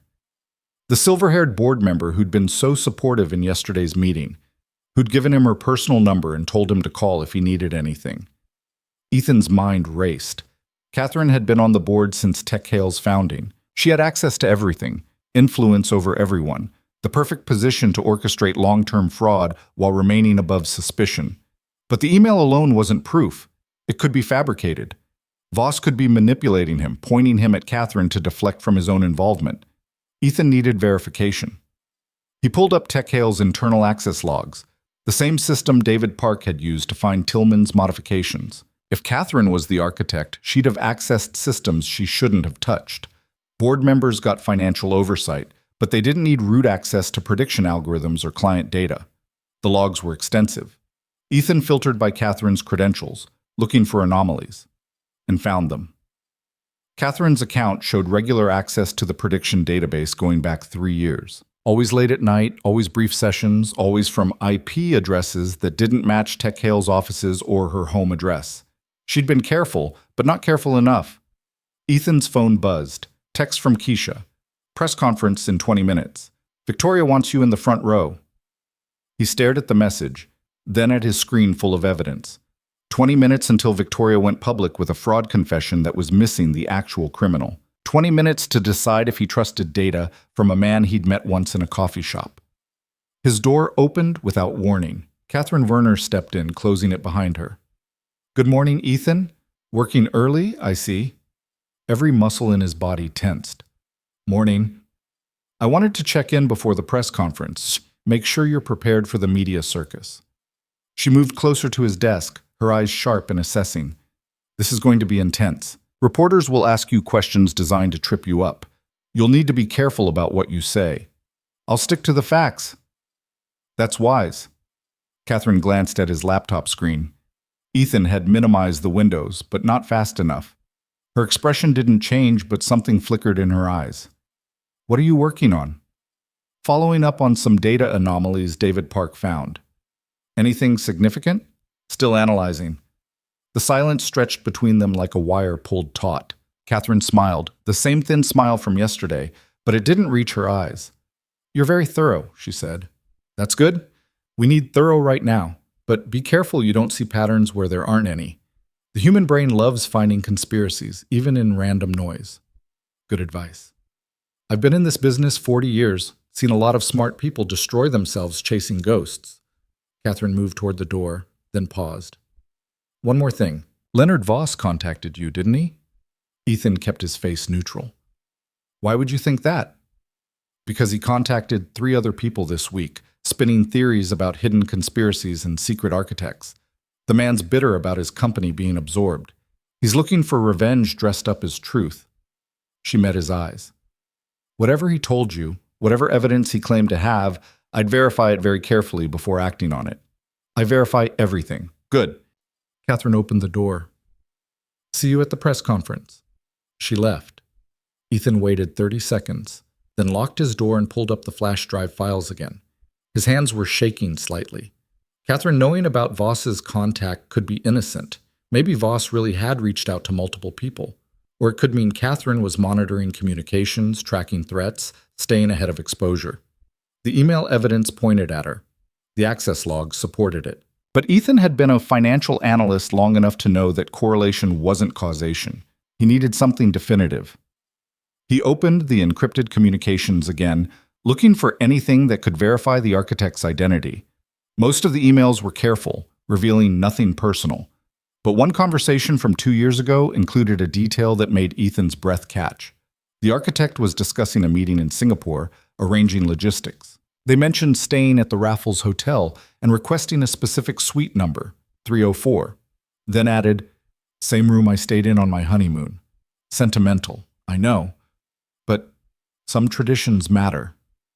Ethan searched Catherine Werner's background. She'd been married once, divorced 15 years ago. Her ex-husband had been a diplomat. He searched for Singapore connections, found a mention in an old Forbes profile. Catherine had met her husband while he was stationed in Singapore. They'd married there in 1991. It wasn't proof, but it was another piece fitting into place. Ethan copied the flash drive contents onto his laptop's encrypted drive, then removed Voss's drive and pocketed it. If Catherine was monitoring his computer remotely, he didn't want her seeing what he'd found. His phone rang. Victoria. "Where are you?" She sounded stressed. "We start in 10 minutes. On my way." The conference room had been transformed into a media staging area. Cameras, lights, microphones arranged in a semicircle facing a podium where Victoria would stand. Journalists filled the seats, maybe 50 of them, all looking hungry for blood. Ethan took his assigned seat in the front row, next to David Park, who looked like he might vomit. Richard Brennan sat on David's other side, reviewing notes. Catherine Werner sat across the aisle, perfectly composed. Victoria entered and the room quieted. She looked like she hadn't slept, but she'd weaponized it. No makeup to hide the exhaustion, her hair simpler than usual, her suit understated. She looked like someone being honest about pain. "Thank you all for coming," she began. "I'm not going to read a prepared statement. I'm going to tell you the truth, and then I'm going to answer your questions." She laid it out methodically. Tillman's fraud, the backdated predictions, the stolen money. She took full responsibility for the oversight failures, admitted she'd been blind to warning signs, promised complete transparency moving forward. "We've hired external auditors, granted full access to the SEC, and brought in new leadership to ensure this never happens again." Victoria gestured to Ethan. "Ethan Cole, our new chief risk officer, is the person who identified the fraud. He's leading our remediation efforts." Every camera swiveled toward Ethan. He fought the urge to shrink in his seat. The questions came fast and brutal. "Miss Hale, should you resign? How much money did clients lose? Were you personally profiting from the fraud? Is Tech Hale fundamentally a scam?" Victoria answered each one with brutal honesty. Yes, she'd considered resigning. No, clients hadn't lost money yet because the predictions, while fraudulent, had still resulted in profitable trades. No, she hadn't profited personally. And no, Tech Hale's core technology was sound. The fraud was in the data infrastructure, not the algorithms. Then someone asked the question Ethan had been dreading. "Mr. Cole, you were a mechanic 2 days ago. Why should anyone trust you to fix $1 billion company?" Ethan leaned toward the microphone. "Because I don't have a vested interest in protecting the status quo. I don't care about looking good or preserving relationships. I care about finding the truth and fixing what's broken. That's harder to do when you're worried about politics." "But you have no experience." "I have 10 years of financial analysis experience before I became a mechanic.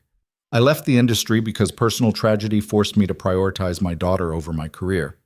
But competence doesn't disappear just because circumstances change." Ethan held the reporter's gaze. "You want someone who'll tell comfortable lies or someone who'll tell uncomfortable truths? Because I only know how to do one of those." The room rippled with murmurs. Victoria looked at him with something like approval. More questions, more brutal honesty. By the end, Ethan's shirt was soaked with sweat and his jaw ached from tension. Finally, Victoria called it. "That's all the time we have. Thank you for your attention." The journalists surged forward, shouting follow-ups. Security moved in to create a corridor. Ethan followed Victoria out, David and Richard close behind. In the hallway outside, Victoria grabbed his arm. "That was perfect, exactly the right tone. I just told them the truth. Most people can't do that under pressure. She glanced at her phone, frowned. The stock's down another 15%. But sentiment analysis on social media is surprisingly positive. People are responding to the honesty. Good. Press is requesting one-on-ones. Bloomberg, Journal, Times. I'm doing them this afternoon. You should do a few too. Keep the narrative consistent. Ethan's phone was buzzing non-stop. He pulled it out, saw texts from Marcus Webb, Mrs. Chen, numbers he didn't recognize, and one from an unknown sender that made his blood freeze. Impressive performance. But you're looking at the wrong crime. Check the patent filings from 6 months ago. The game's bigger than you think.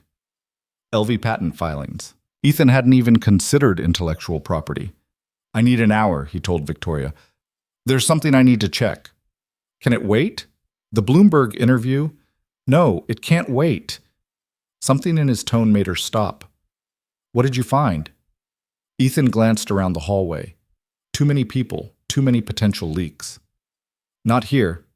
Your office, just you, me, and Richard. Victoria's expression sharpened. Now? Now. 10 minutes later, they were behind closed doors. Richard Brennan looked confused. Victoria looked concerned. Ethan pulled up the patent database on her conference room screen. 6 months ago, TechHale filed a patent for a new prediction algorithm. Completely different architecture from what we currently use. More sophisticated, more accurate, potentially revolutionary. I remember, Victoria said. Tillman led that project, said it was the next evolution of our platform.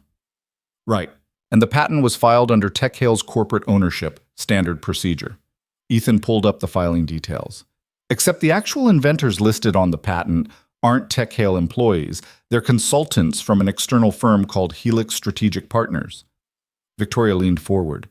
I don't recognize that name. You wouldn't. Helix doesn't exist as a functional company. It's a shell. But whoever controls it owns the intellectual property for the algorithm that's supposed to be TechHale's future. Richard's face went pale. That's not possible. All IP created for TechHale belongs to TechHale. Our contracts are airtight. Unless the IP was created before the consultants were under contract. If Helix developed the algorithm independently, then licensed it to TechHale, the ownership stays with Helix. Ethan pulled up more documents. And here's where it gets interesting. The licensing agreement gives TechHale exclusive rights for 2 years. After that, Helix can license it to anyone or sell it outright. When does the exclusivity end? Victoria's voice was tight. 3 weeks from today. The room went silent. Let me make sure I understand this, Richard said slowly. Someone set up a shell company, developed a revolutionary algorithm, licensed it to TechHale on terms that make us dependent on it, and then orchestrated a fraud scandal that would tank our stock price right before they could take the IP back and sell it elsewhere. Or buy TechHale at a massive discount and own both the company and the IP outright, Ethan finished. This whole thing, Tillman's fraud, the exposure, the stock crash, it's not the crime. It's the setup. The real crime happens when someone buys TechHale for pennies on the dollar and walks away with billions in IP value. Victoria stood abruptly, paced to the window. Who? Who has the capital and the patience to run a con this elaborate? Ethan hesitated. The evidence pointed at Catherine, but he didn't have definitive proof. If he accused a board member without being certain, he'd destroy his credibility and probably his career. But if he said nothing and Catherine made her move, TechHale would be gutted. I have a theory, Ethan said carefully, but I need to verify it before I make accusations. Give me until end of day. End of day? Victoria turned. Ethan, if what you're saying is true, we're on a countdown. Every hour our stock drops makes us cheaper to acquire. I know, but accusing the wrong person does more damage than waiting. He met her eyes. Trust me, if I'm right, I'll have proof by tonight. Victoria studied him for a long moment. You're sure about this? I'm sure someone's playing a long game. I'm 90% sure who. I just need the last 10%. Fine. End of day. But if you're wrong, if I'm wrong, I'll resign and you can tell everyone I was paranoid. Ethan stood. But I'm not wrong. Back in his office, Ethan made a call to the one person he knew who understood corporate espionage better than anyone. Marcus Webb. Marcus answered on the first ring. Dude, you're all over the news. That press conference was intense. I need your help with something off the books. The tone shift was immediate. What kind of off the books? The kind where I need information on a shell company and its beneficial owners, and I can't go through official channels because I don't know who's compromised. Silence. Then, you're serious. Completely. This could get me disbarred if I'm caught. I know.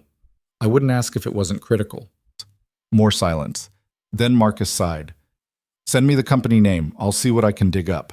Ethan sent him Helix Strategic Partners information, then turned to the other piece of the puzzle, Catherine's movements over the past 6 months. If she was orchestrating this, she'd have made trips, had meetings, left some kind of paper trail. He pulled up expense reports, travel authorizations, calendar bookings. Catherine had traveled extensively. Board members usually did. Singapore twice, London, the Caymans. All explainable as legitimate business. But one trip stuck out. 4 months ago, Catherine had taken a personal week in Luxembourg. No tech-hail business scheduled, no client meetings. Just a week in a city that happened to be a major hub for offshore finance. Ethan cross-referenced the dates against the Helix account activity. 3 major transactions had occurred during Catherine's Luxembourg trip. Funds moving between accounts, legal documents executed, corporate structures reorganized. Still circumstantial, but the pattern was becoming clear. His phone rang. David Park. Ethan, you need to see this. I've been going through the algorithm source code, the new one from the patent filing. And? It's brilliant. I mean genuinely revolutionary, but there's something else. David's voice dropped. The code includes comments, notes from the developers. Most of it's standard stuff, but there's one section that references a previous project called Orpheus. So I searched our archives. Orpheus was Leonard Voss's original project at Datasphere. The algorithm we're using now is built on Orpheus's foundation, which means Voss developed the core technology, TechHale acquired it, and then someone used it to create an even better version through Helix. Ethan's mind raced. Did Voss know? Was he part of this? I don't think so. His notes in the original Orpheus code include warnings about potential misuse, suggestions for ethical safeguards. This doesn't read like someone planning fraud. It reads like someone who got screwed and is trying to expose it. Yeah. Ethan thanked David and hung up. The pieces were coming together, but he needed something irrefutable, something that would hold up in court and public opinion. His phone buzzed. Text from Marcus. Found your beneficial owner. You're not going to like this. Ethan called him immediately. Tell me. Helix Strategic Partners is owned by a trust registered in Singapore. The trustee is a law firm that specializes in anonymous corporate structures, but I pulled some favors, called in a contact at the firm, and got the actual beneficial owner. Who? Catherine Werner established the trust in 1995. It's been dormant for years, just holding some investments. But 6 months ago, it suddenly became very active. Multiple corporate formations, IP assignments, financial transfers. There it was. The proof. Marcus, I need you to document everything you found. Send it encrypted. Already done. Ethan, be careful. If Werner's behind this, she's not going to go quietly. I know. Ethan spent the next 3 hours building an airtight case. Documents, timelines, financial flows, all of it pointing at Catherine Werner as the architect. She'd spent years positioning herself, waiting for the right moment. The Tillman fraud had been her masterpiece, a controlled demolition that would tank TechHale's value while preserving the crown jewel of IP. At 4 o'clock, Ethan called Victoria. My office, he said. Bring Richard, and tell Catherine Werner you need to see her immediately about a critical board matter. Ethan, trust me, it's time. 20 minutes later, they were all gathered. Victoria behind her desk. Richard standing near the window, Catherine sitting composed and curious. Ethan connected his laptop to the conference screen. Thank you for coming, Catherine, Victoria said. Ethan says he's found something significant. I'm intrigued, Catherine smiled. Though I hope this isn't another ghost chase. No ghosts, Ethan said. Just evidence. He pulled up the first document. Helix Strategic Partners. A shell company that developed the next-generation algorithm TechHale is betting its future on. Except TechHale doesn't own the IP. Helix does. Catherine's expression didn't change. Corporate structures are complex. I'm sure there's an explanation. There is. Ethan advanced the slide. The explanation is that you own Helix. You've owned it through a Singaporean trust for 30 years. You used it to develop an algorithm based on technology stolen from DataSphere, then licensed it to TechHale on terms that let you take it back right after the company's value crashes. That's absurd, Catherine said, but her voice had lost its warmth. Is it? Ethan pulled up more documents. These are your travel records. Luxembourg 4 months ago, right when Helix was restructured. Singapore last year, right when the patent was filed. The Caymans 6 months ago, right when the offshore accounts were established. I travel for business. This proves nothing. You're right, travel alone proves nothing. Ethan's finger hovered over his keyboard. But the emails do. The encrypted conversations between you and various parties discussing how to structure the fraud, how to make Tillman the fall guy, how to time everything so you could acquire TechHale at a discount right before the exclusivity period ends. Catherine stood. I don't have to listen to this conspiracy theory nonsense. Sit down, Victoria said quietly. The command in her voice could have cut steel. Catherine sat. Leonard Voss gave me everything, Ethan continued. Server logs, communication records, financial transfers. He kept copies of it all before you locked him out. He knew something was wrong, knew his technology was being stolen, and he documented everything. Voss is a disgruntled former employee with an axe to grind, Catherine said. Nothing he says is credible. Maybe not alone, but combined with your own digital footprint? Ethan pulled up the access logs. You've been accessing TechHale's prediction database for 3 years. Always late at night, always from external IPs. Board members don't need that access, unless they're feeding data to their own algorithm. The room was silent, except for the hum of electronics. Victoria's voice was ice. Catherine, is this true? Catherine stared at the screen for a long moment. When she spoke, her voice was different, harder, stripped of pretense. You want to know what's true, Victoria? The truth is, I built this company as much as you did. I brought the initial investors. I structured the deals. I guided every major strategic decision. And what did I get? A board seat and a fraction of the equity you're worth. We had an agreement that made you a billionaire and left me comfortable. Catherine's laugh was bitter. I spent 40 years in this industry, Victoria. 40 years watching men and now women like you take credit for work done by people like me. The smart people in the background who make everything run. So you stole from me. I took what I earned. The algorithm is my work. The strategy is my work. I just used your resources to develop it. Catherine stood again, and this time Victoria didn't stop her. You think exposing this changes anything? The IP is still mine. The exclusivity still ends in 3 weeks, and TechHale's stock is still in free fall. The SEC will freeze everything, Richard interjected. You won't be able to move the IP or acquire anything. Maybe. Or maybe I'll fight it in court for 5 years while TechHale bleeds money on legal fees. Either way, you lose. Catherine moved toward the door.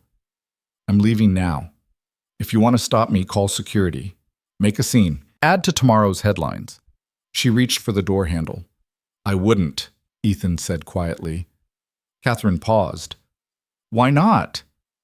Because I also sent everything to the SEC, the Attorney General's office, and 3 major news organizations about an hour ago, with embargoes set to lift at 5 p.m. Ethan checked his watch. Which was 2 minutes ago. Catherine's face went white.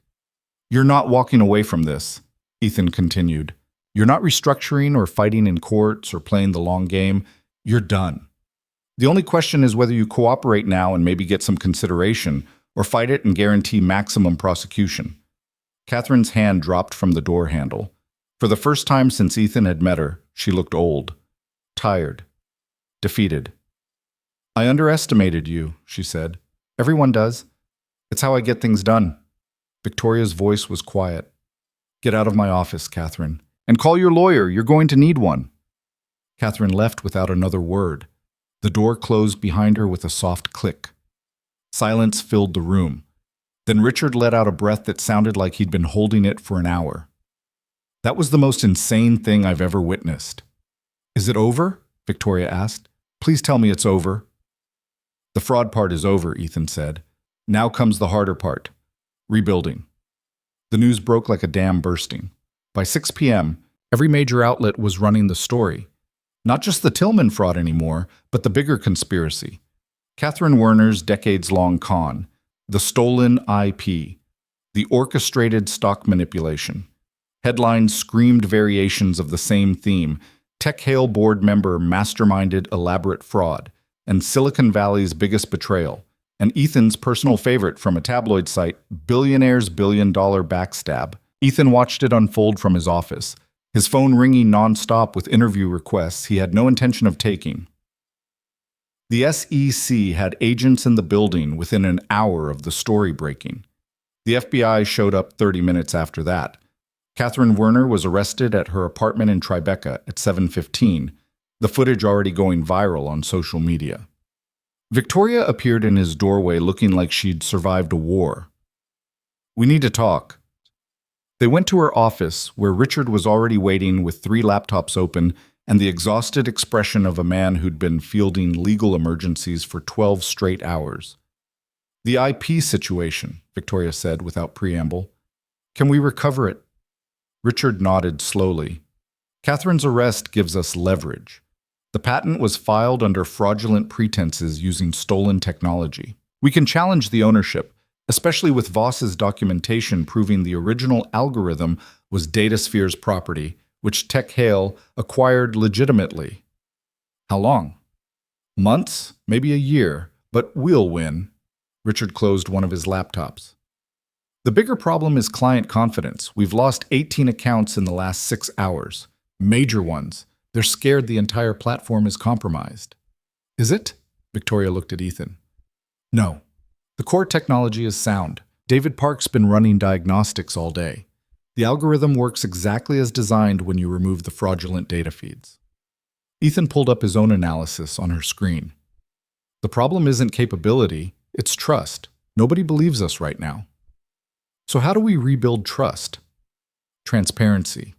Radical transparency." Ethan had been thinking about this since Catherine left. "We open source the algorithm. Let independent researchers verify it. We bring in third-party auditors for every prediction. We publish our accuracy rates in real time. No filtering, no manipulation. We make it impossible to hide fraud because we're hiding nothing." Victoria stared at him. "That's insane.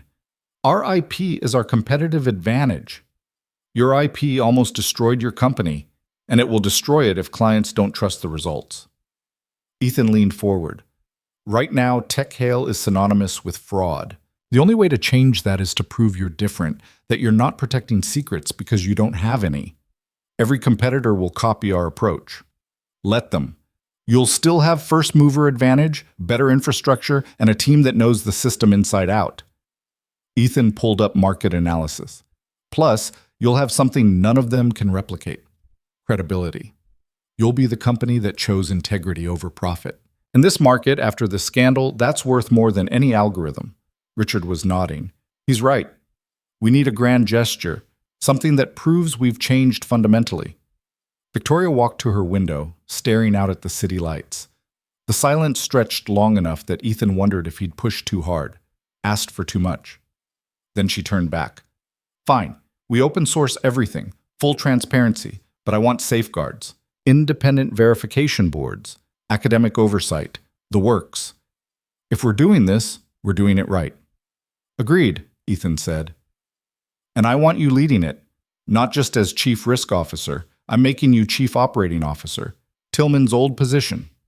Victoria's expression was unreadable. "You've earned it. You saved this company twice in 3 days. Time to rebuild it."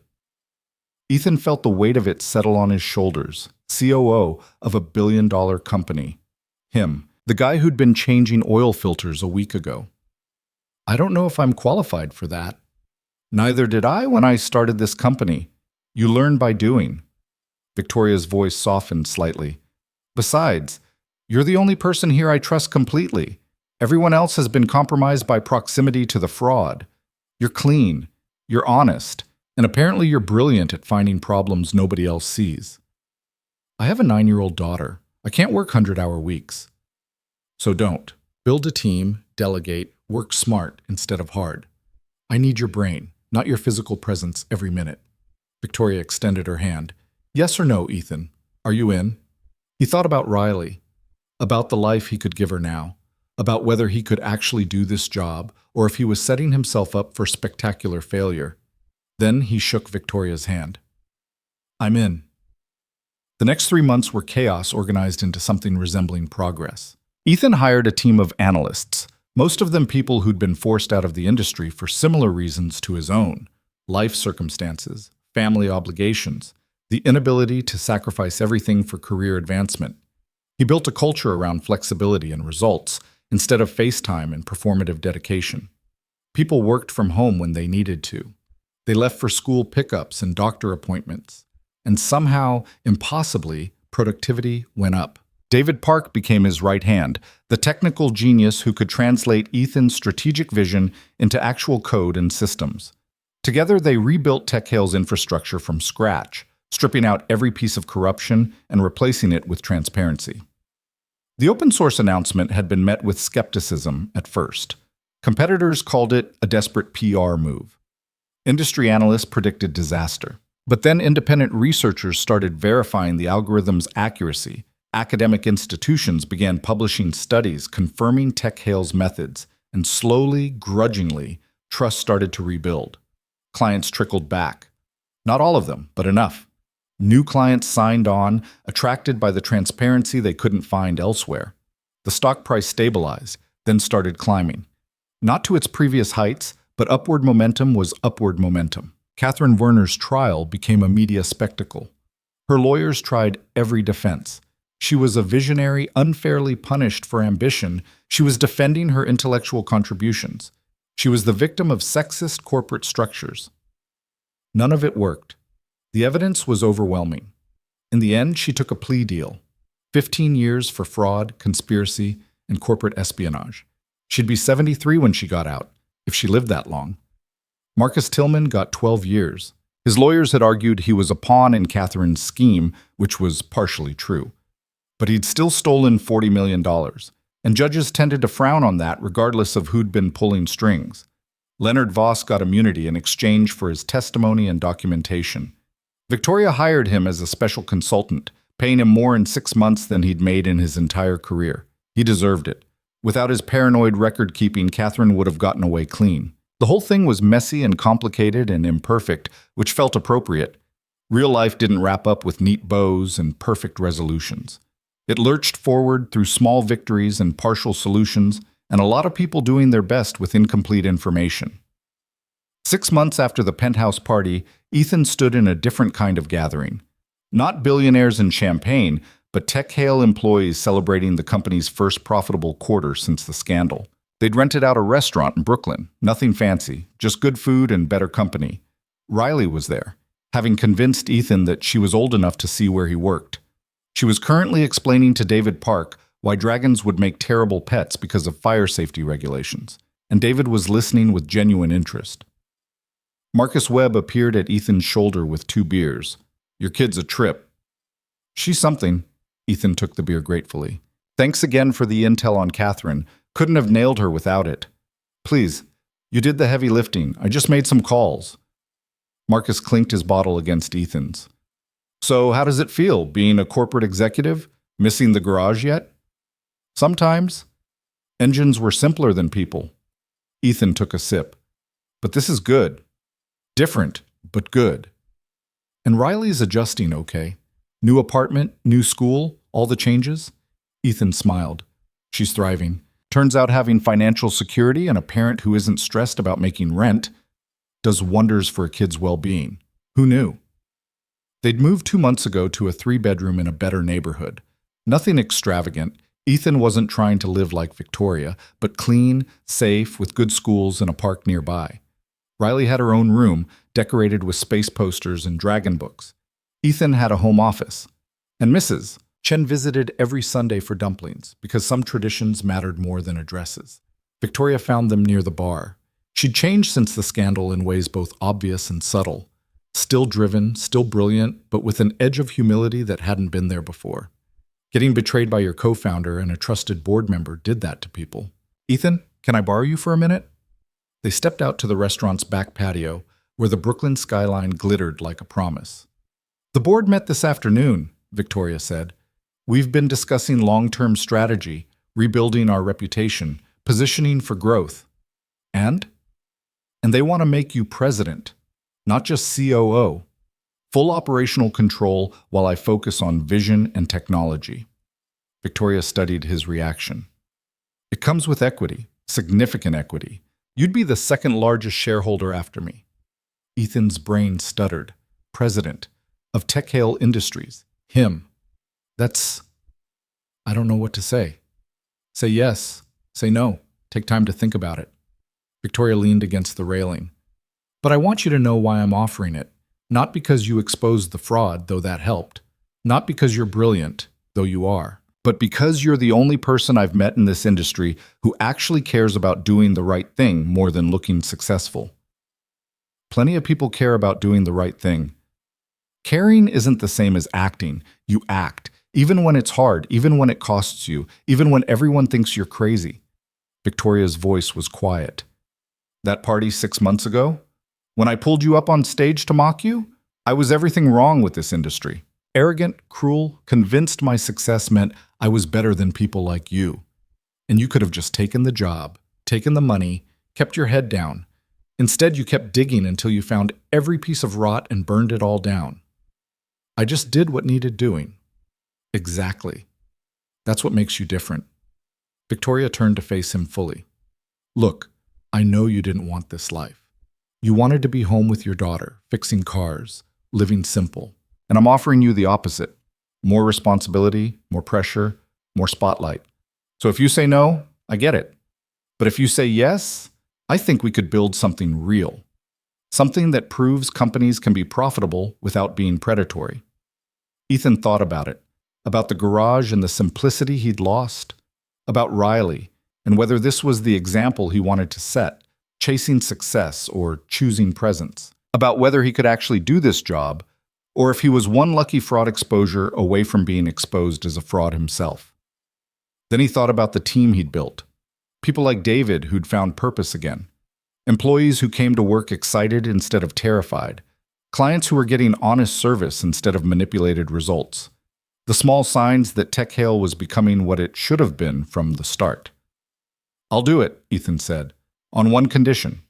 Name it. I'm coaching Riley's soccer team this fall. Games are Saturday mornings. I'm never missing one. Not for clients, not for board meetings, not for anything short of actual emergency. Victoria smiled.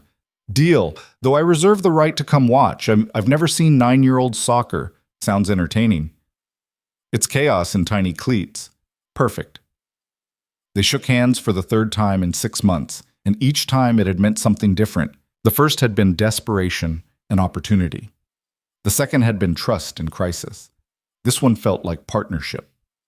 Back inside, Riley had collected David, Marcus, and 2 other employees into an animated discussion about whether time travel would cause paradoxes or just create parallel timelines. She saw Ethan and waved him over.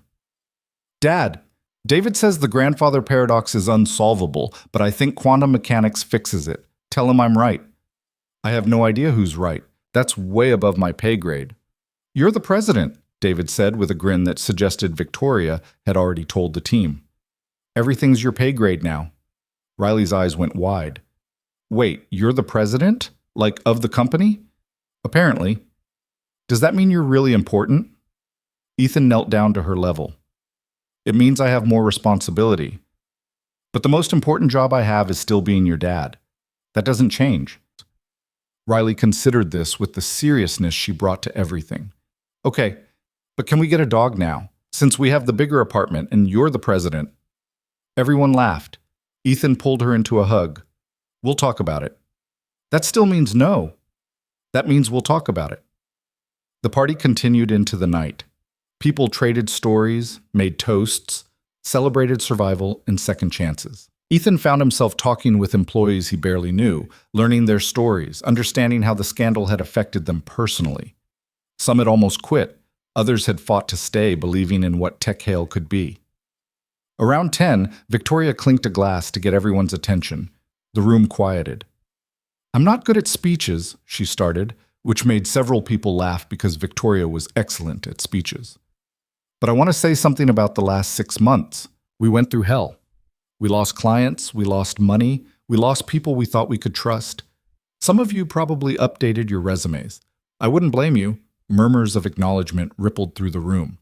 But you stayed. And more than that, you fought to make this company better. You embraced transparency when it would have been easier to hide. You worked harder when you had every reason to give up. You believed we could be more than our worst moments. Victoria's voice strengthened. I can't promise the road ahead will be easy. We're still rebuilding trust. We're still proving ourselves. But I can promise that we'll do it honestly. We'll do it together, and we'll do it with the kind of integrity that makes success actually mean something. She raised her glass. To Tech Hale, the company we're becoming. To Tech Hale, the room echoed. Ethan raised his glass too, catching Victoria's eye across the room. She nodded at him, acknowledgement of everything they'd been through and everything still ahead.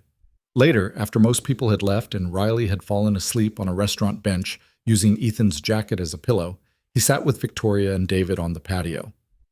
Think we'll actually pull this off? David asked. The whole transparency thing, the rebuild, all of it? Honestly, no idea, Victoria admitted. We're trying something that's never really been done at this scale. It could revolutionize the industry, or it could crash and burn spectacularly. Comforting, David said. But here's what I know, Victoria continued. Whether we succeed or fail, we'll do it the right way. No more cutting corners, no more fraud, no more betrayal. That has to count for something. It counts for everything, Ethan said quietly. Success built on lies falls apart eventually. Success built on truth, that lasts. They sat in comfortable silence, watching the city lights. Three people who shouldn't have fit together. A billionaire CEO, a data analyst barely out of grad school, and a mechanic turned executive. But somehow did. Ethan's phone buzzed. Text from Mrs. Chen. How's my dumpling prodigy? Tell Riley she's got another lesson Sunday. And tell yourself you're doing good work. I see the news. Proud of you. He smiled and typed back a thank you. We should go, he said.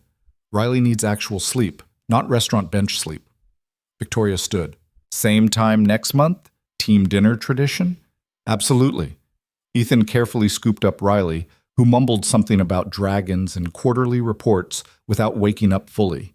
David held the door while Victoria called them cars. Outside, the Brooklyn street was quiet, almost peaceful. The car ride home was silent except for Riley's soft breathing. Ethan watched the city scroll past the window, thinking about trajectories. How a single night at a party had sent his life careening in a direction he never could have predicted. How being underestimated had become his greatest advantage. How failure and tragedy had somehow prepared him for success in ways that traditional paths never could have. At their building, he carried Riley upstairs and tucked her into bed without waking her. She'd be annoyed tomorrow morning about sleeping in her clothes again, but some things were worth the lecture. Ethan made coffee, even though it was late, pulled out his laptop, reviewed the presentation he'd be giving to the board next week about the Transparency Initiative's first-year results. The numbers were good. Not spectacular, but solid. Sustainable growth built on actual value instead of manipulated metrics. His phone rang. Unknown number. He almost didn't answer, but something made him pick up. Ethan Cole. Mr. Cole, this is Janet Williams from the Wall Street Journal. I'm doing a feature on corporate reform and rebuilding trust after scandal. I'd love to interview you about Tech Hale's transformation. 6 months ago, Ethan would have said no immediately. But Victoria was right. Optics mattered. If they wanted to change the industry's reputation, they had to be willing to talk about it. Send me the details. I'll see what I can do. He hung up and added it to his calendar. Then he opened a different file, one he'd been working on privately, a framework for corporate governance that prioritized transparency and accountability, something that could be shared with other companies, turned into a model, maybe even an industry standard. It was ambitious, probably too ambitious. But then again, exposing $1 billion fraud from public filings while being mocked at a party had been ambitious too, and that had worked out. Ethan worked until 2 a.m., then finally admitted he needed sleep. Tomorrow would be full, meetings, interviews, Riley's parent-teacher conference, soccer practice planning, the kind of busy that used to terrify him, but now felt manageable, purpose-driven instead of survival-driven. In bed, Staring at the ceiling, Ethan thought about the man he'd been a year ago. Broken, struggling, hiding his intelligence because the world had told him his worth was measured in break jobs and hourly wages. He thought about Sarah, about what she'd say if she could see him now. She'd probably make a joke about him cleaning up nice in a suit. Then she'd tell him she was proud, that Riley was proud, that he'd earned this. He hoped that was true. Sleep came easier than it had in years. 3 months later, TechHale went public with their one-year transparency report. Independent auditors verified 91% accuracy on predictions, all documented in real time with full methodology disclosed. Client satisfaction was up 40%. Employee retention was the highest in the industry. Stock price had recovered to 80% of pre-scandal levels and was climbing steadily. The report made headlines for different reasons than 6 months ago. This time the story was about redemption, about a company that had faced its failures and chosen integrity over easy profits.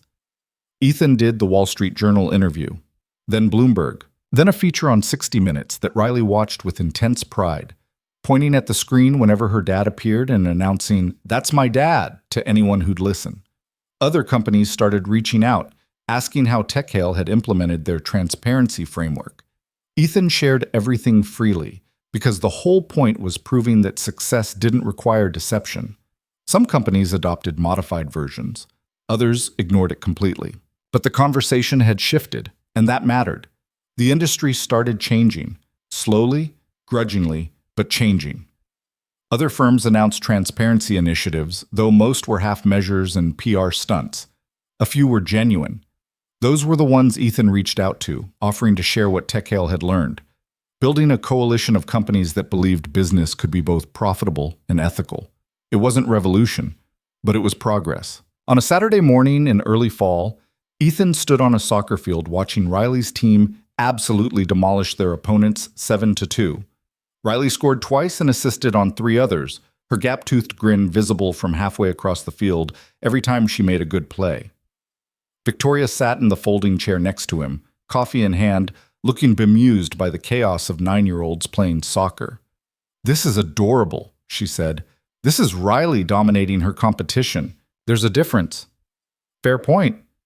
After the game, Riley ran over and launched herself at Ethan for a hug that nearly knocked him over.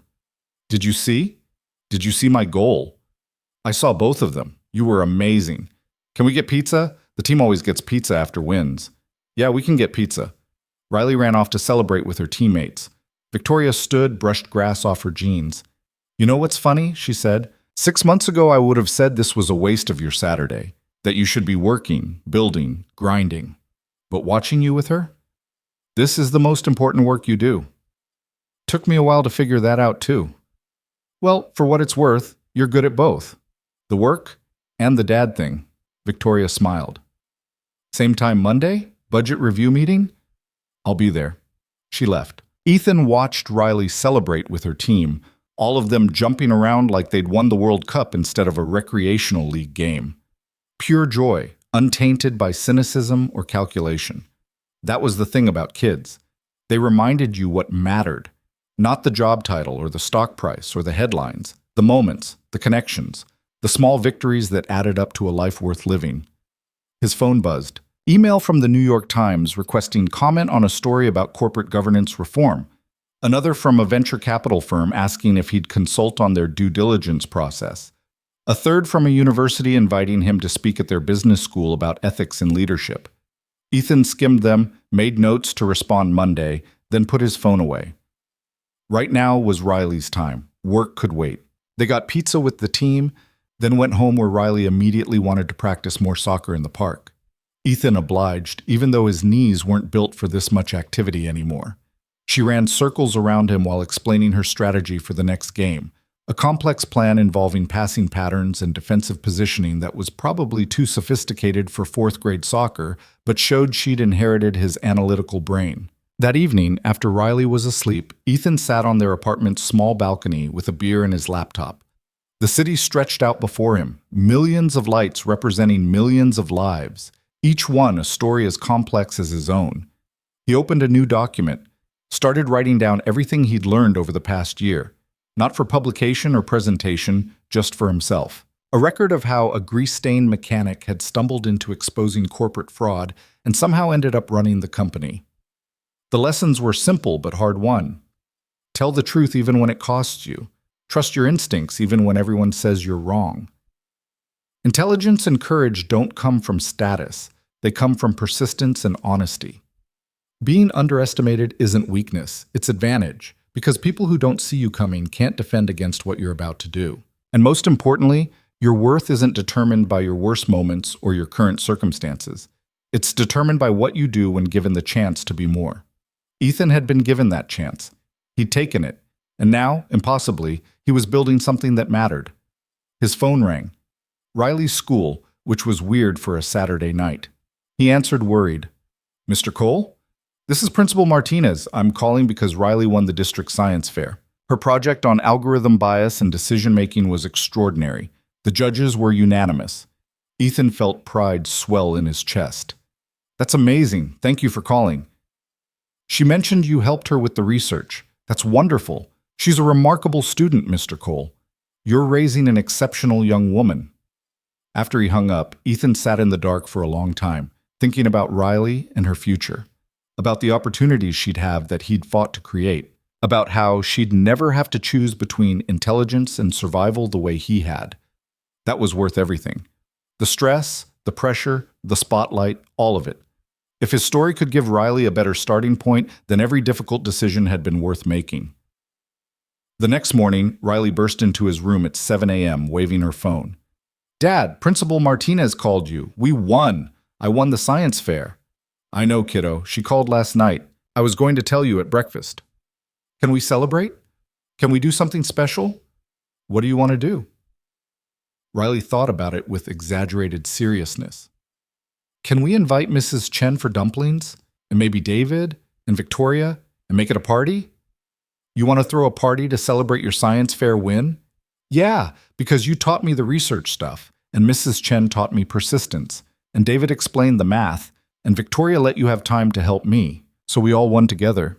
Ethan pulled her into a hug. "Yeah, we can do that. That's a perfect idea." That afternoon, their apartment filled with the people who'd become their chosen family. Mrs. Chen teaching Riley and Victoria the proper folding technique for dumplings. David engaged in intense debate with Riley about whether AI could ever truly understand human creativity. Marcus Webb showing up with a cake that said Science Champion in blue frosting. It was chaotic and loud and imperfect. People crammed into a space that wasn't quite big enough, but nobody cared.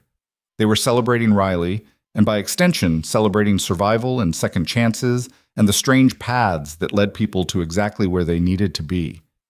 Ethan stood in the kitchen doorway, watching it all unfold, feeling something he hadn't felt in years. Not happiness exactly, too simple a word, more like contentment, like his life had finally clicked into a shape that made sense. Victoria appeared beside him with a dumpling. "Your daughter's planning to solve algorithmic bias at age 9. You know that's terrifying, right?" "I'm aware. She's going to change the world." "I hope so. She's already changed mine." They stood together watching Riley explain her science project to Mrs. Chen, who listened with the same intensity she brought to everything. David was taking notes. Marcus was asking clarifying questions, and Riley was glowing with the confidence of a kid who knew she was valued, understood, supported. "You did good, Ethan," Victoria said quietly. "Not just with Tech Hail. With all of it. You built something real." "We built something real. You, me, David, everyone who chose to stay and fight." Ethan gestured at the room. "This is what matters, not the stock price or the headlines. This. People caring about each other and doing right by each other." "When did you get so philosophical?" "When I realized success without purpose is just expensive emptiness." He smiled. "That, and I've been reading a lot of Riley's books. They're surprisingly insightful." Victoria laughed. "Well, whatever you're doing, keep doing it. The board's thrilled with Q3 results. We're actually ahead of projections." "Good. We earned it honestly this time." "Yeah, we did." The celebration continued into the evening. Someone suggested karaoke, which led to Riley and David doing a surprisingly good duet of a song Ethan didn't recognize. Mrs. Chen taught everyone a dumpling-making competition that got incredibly competitive incredibly fast. Marcus won by volume, Victoria won by technique, and Riley won by enthusiasm, even though her dumplings looked like abstract art. Around 9, people started leaving. Hugs and thanks and promises to do this again soon. Mrs. Chen was last out the door, pressing a container of leftover dumplings into Ethan's hands. "You're doing good, Ethan Cole," she said. "Sarah would be proud." The comment hit him unexpectedly. He hadn't talked about Sarah much since the chaos started. Hadn't had time to process grief when survival demanded everything. "You think so?" "I know so. You took the worst thing that could happen, and you kept going. You kept Riley safe and happy. You kept yourself alive even when it was hard. And now look, you're thriving, both of you." Mrs. Chen patted his cheek. "That's not luck. That's strength. Don't forget it." After she left, Ethan and Riley cleaned up together. She was fading fast, the excitement of the day catching up with her. "Dad?" she asked while putting away dishes. "Are you happy? Like, really happy?" "Yeah, kiddo, I really am." "Good, because you deserve it. You work really hard and you're really smart and you're a really good dad. You should get to be happy." Ethan felt something crack open in his chest. "Thank you, Riley. That means everything." "You're welcome. Can I stay up late since it's Sunday tomorrow?" "Nice try. Bed by 9:30. Worth a shot." After Riley was asleep, Ethan stood in her doorway one more time, watching her breathe in that peaceful way kids had. Tomorrow he'd go back to being TechHale's president, to managing teams and strategy and all the weight that came with the position. But tonight, he was just a dad, watching his brilliant daughter sleep, grateful beyond measure for the strange path that had led them here. His phone showed one last message. From Leonard Voss. "Saw the transparency report. You actually did it. Built something that works without cutting corners. I didn't think it was possible in this industry. Glad to be proven wrong. LV." Ethan typed back, "Wouldn't have been possible without your evidence. You saved TechHale too." The response came immediately. "You saved it by caring enough to look. I just kept good notes. There's a difference." Ethan smiled and put his phone away. The apartment was quiet now, just the ambient hum of the city outside. He made himself tea, sat at the kitchen table, and thought about the journey from that penthouse party to this moment. They'd laughed at him, called him entertainment, tried to humiliate him for sport, and he'd responded by exposing their fraud, rebuilding their company, and proving that intelligence and integrity could coexist in an industry that had forgotten how.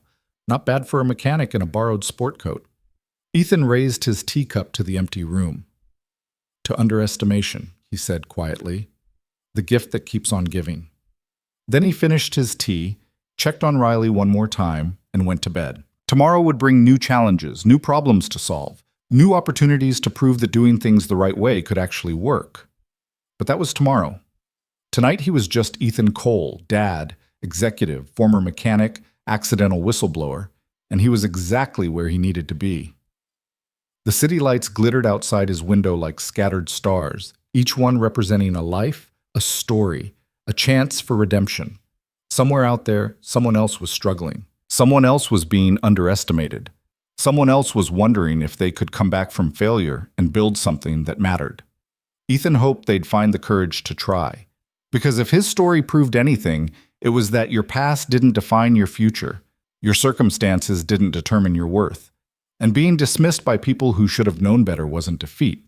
It was opportunity in disguise. You just had to be brave enough to seize it, and persistent enough to see it through, and honest enough to build something real when the chance finally came. Ethan closed his eyes and slept the deep, dreamless sleep of someone who'd earned their peace. Tomorrow would take care of itself.